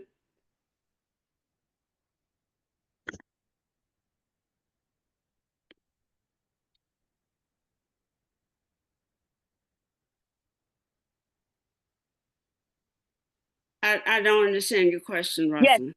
Can you hear me? Yes. Yes. Yes. Someone had told me that if you once you retire and maybe it doesn't come from TRS, I'm not quite sure, but if you have never been married, you receive some type of benefit or some type of money. Have you ever heard of that? If you've never been married? Yes. That has nothing to do with us. I don't know what you're talking about. Okay. Does anybody know or something? Are you talking about the PLOP, Rosalind? The partial lump sum option where you can get a certain amount up front, like, you know, $20,000, $30,000, whatever. Maybe you should explain the PLOP again, Mike. Well, the PLOP is something you would either take or not take, and you indicate your decision on your retirement application. If you want a PLOP, we'll send you a separate check about a month after you retire. And it can be anywhere from 1 month of your maximum benefit all the way up to 3 years. And you could use that money to do whatever you want with. You could roll it over into a qualified retirement plan and defer taxes on it. Okay. Or you could buy something, but that's what a PLOP is. But it's got nothing to do with whether you've been married or not. Oh, okay. Okay. Someone had told me about something about if you had been married or not. Okay. You might be talking about something to do with, a spousal benefit with Social Security, but that's a different discussion. Okay. Well, thank you. I appreciate it. Sure. Okay, Charles, your question is, can you do a phone consultation? Yes, Mike, you want to tell them about the different ways you can have a consultation? Yeah, you can have consultations in person. We have buildings just north of the Georgia Tech campus in, uptown Atlanta. We also have a physical office in the North Macon area, if that's more convenient. We also can do consultations virtually. We have WebEx, and we're about to go to Teams, or we could just do it over the phone, if you want to do it that way. So you would pick the format you want when you pick your date and time. You'll also pick the format you want for the consultation. What if you have an adult disabled child getting survivor benefits from one parent? Can they get both? Sure. Yeah. Yeah. Does that answer your question, Rachel? Charles, what's your question answering? Well, as far as the phone consultation, it's not something that you can just call in to, you know, on Monday, say, I want to do a consultation. You actually have to schedule the phone Right. consultation. That's correct. Okay. Yeah, they're very busy and they have to control the influx of demand and allocate the time based on reservations. Okay, yeah, because I was looking at, I think a calendar the other day or Yeah. so, and everything's pretty much blocked off. Right, yeah. Okay. Okay, Rachel, I don't know that this is a question that we can answer here. I think you would probably need to talk to someone like the Kimbrough Law Firm to answer that question. That's really a very particular question. And so you probably need to consult an attorney to get an answer to that question that would be beneficial to you. Other questions, you can unmute yourself or raise your hand or type it in the chat. Other questions? I know it's a lot of information. Yeah. Can you change the designation after you retire? The designation of what? Probably beneficiary. You can't do it voluntarily. Remember, you are contractually bound to the election you make at the time of retirement. If you're in the maximum plan, they do allow you to make beneficiary changes, but if you took 2 through 4, the only time you could make a change in retirement is death or divorce. And even then, even if there is a death or divorce, remember the law is very specific about what it does and does not allow. And remember, those were some of the last slides we just talked about. I think she means, can you change your plan after you have chosen it? Well, that's the same answer. I mean, changing plan or beneficiary is allowed if there's a death or divorce. Okay. But you can't do just anything you want. It's got to be allowed under the law. Tony, I have a clarification I'd like to know related to this. In my case, I have my mom and my brother as beneficiaries. Mom is up in age. She'll probably won't outlive me. So she would probably go. And then would that money just automatically go to my brother, or No, it would not. You would have to. Now you can, while you're still working, you can make changes anytime you want. I'm already retired, so you're already retired. If you have you have multiple beneficiaries, remember, like I was saying during my presentation, you can make changes when there's a death or divorce, but if you have multiple beneficiaries, the law does not permit you to move the money. So if you have one pass away, there's no extra money going to the surviving brother. There's no way to no way around that. The law doesn't permit it. Appreciate it. Okay. Charles wants to know if he can piggyback on his wife's appointment. If she has an appointment in person, can he go and consult with them then?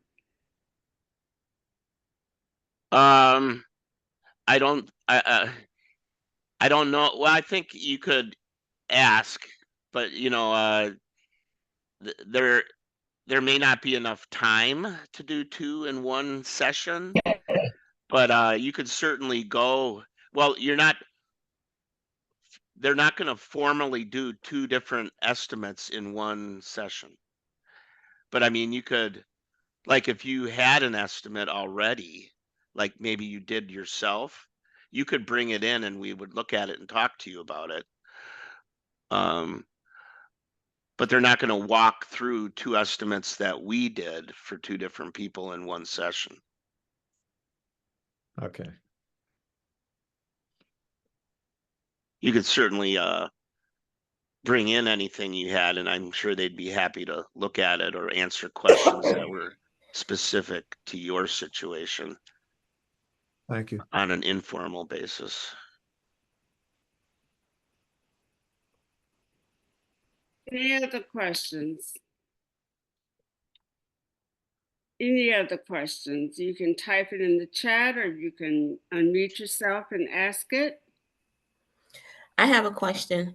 With Yeah. the young guy that said that he had the two beneficiary, and it was stated that if one dies, the other one does not get the increase. So does the amount adjust itself and goes to the entire the retire, or does No, it it just it just doesn't. The lose it money altogether? the money dies with the beneficiary. You know, Oh, there's no. wow. Yeah, it's absorbed by the plan. Gotcha. That's a good way to put it. The money dies with the beneficiary. Yeah. Yep. Other questions?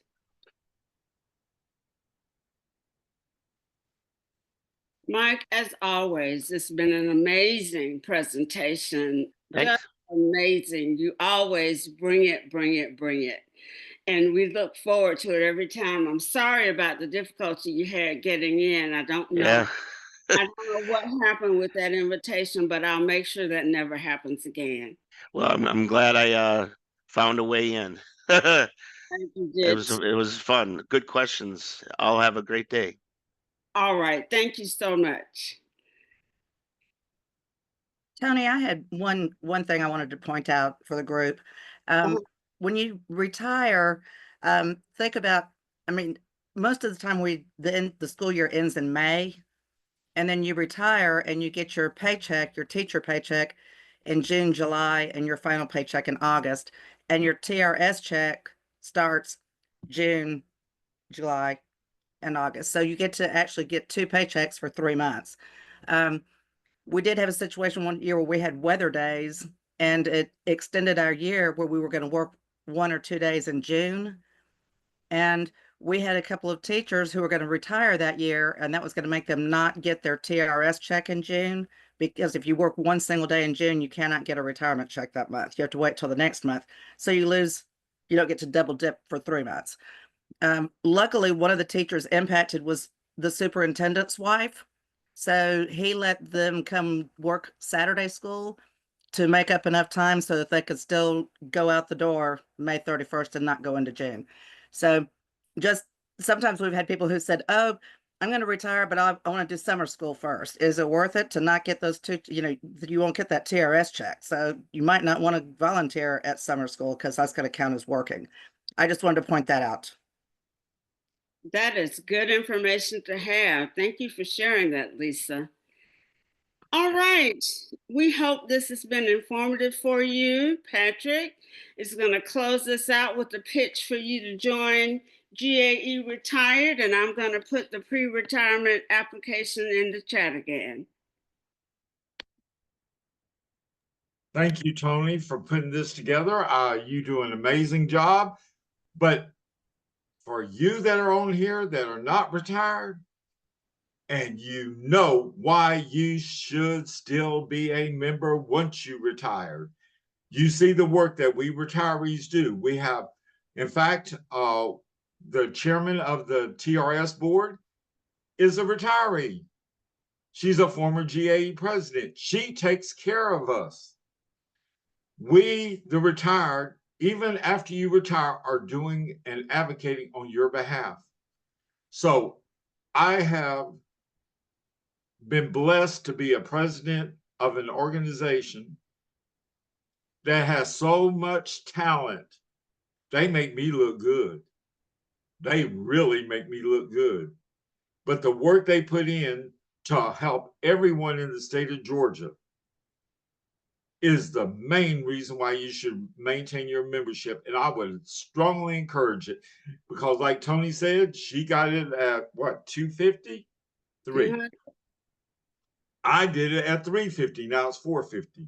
So you don't miss that extra 30, 40, 50, but right now it's 75. But if you can wait a year, you know, if you're retiring right now, you could finish, just pay 1 year, $40. And then in January, September, August, start your payroll deduction if you're not retired before then. And it would be a lot cheaper, but by the end there, you would be a retiree.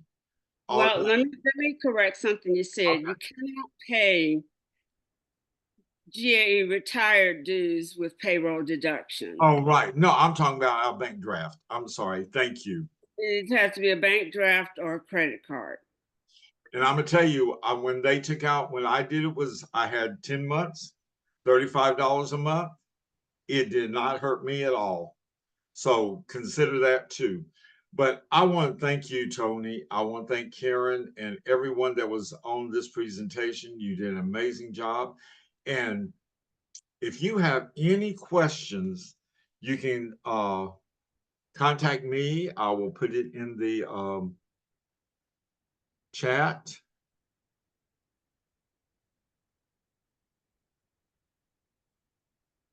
It's gae.president.retired@gae.org. I mean, at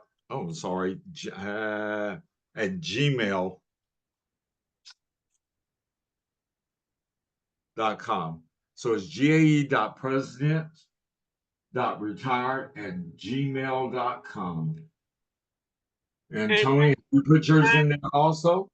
I put my contact information in the chat. So feel free to email or text me or call me. I put my telephone number there too. So feel free to contact me any way that's best for you. And again, I want to thank you all for coming. We had a great turnout.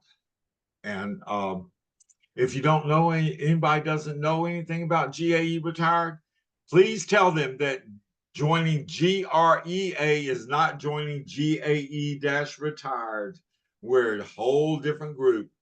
But anyway, thank you, Tony, for your work. Thank you all for what you've done for the children of Georgia.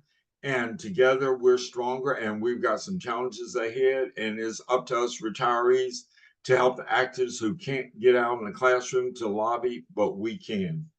Again, thank you all. Thank you, Tony. The question from Jocelyn, the GAE office is closed during spring break. You can drop off your application. You can mail your application. You can take a photograph of your application and text it to me. You can scan your application and email it to me. Any way you want to do it is fine. Same with me. We'll make sure you join. The office is closed during spring break. Okay, because I wanted to pay by check, so I just wanted to just go ahead and just give it to you that way. But all right, I guess I just mail it. Yeah, you can mail it. All right. If there are no further questions, thank you all for joining us, and everyone have a wonderful weekend. Bye-bye.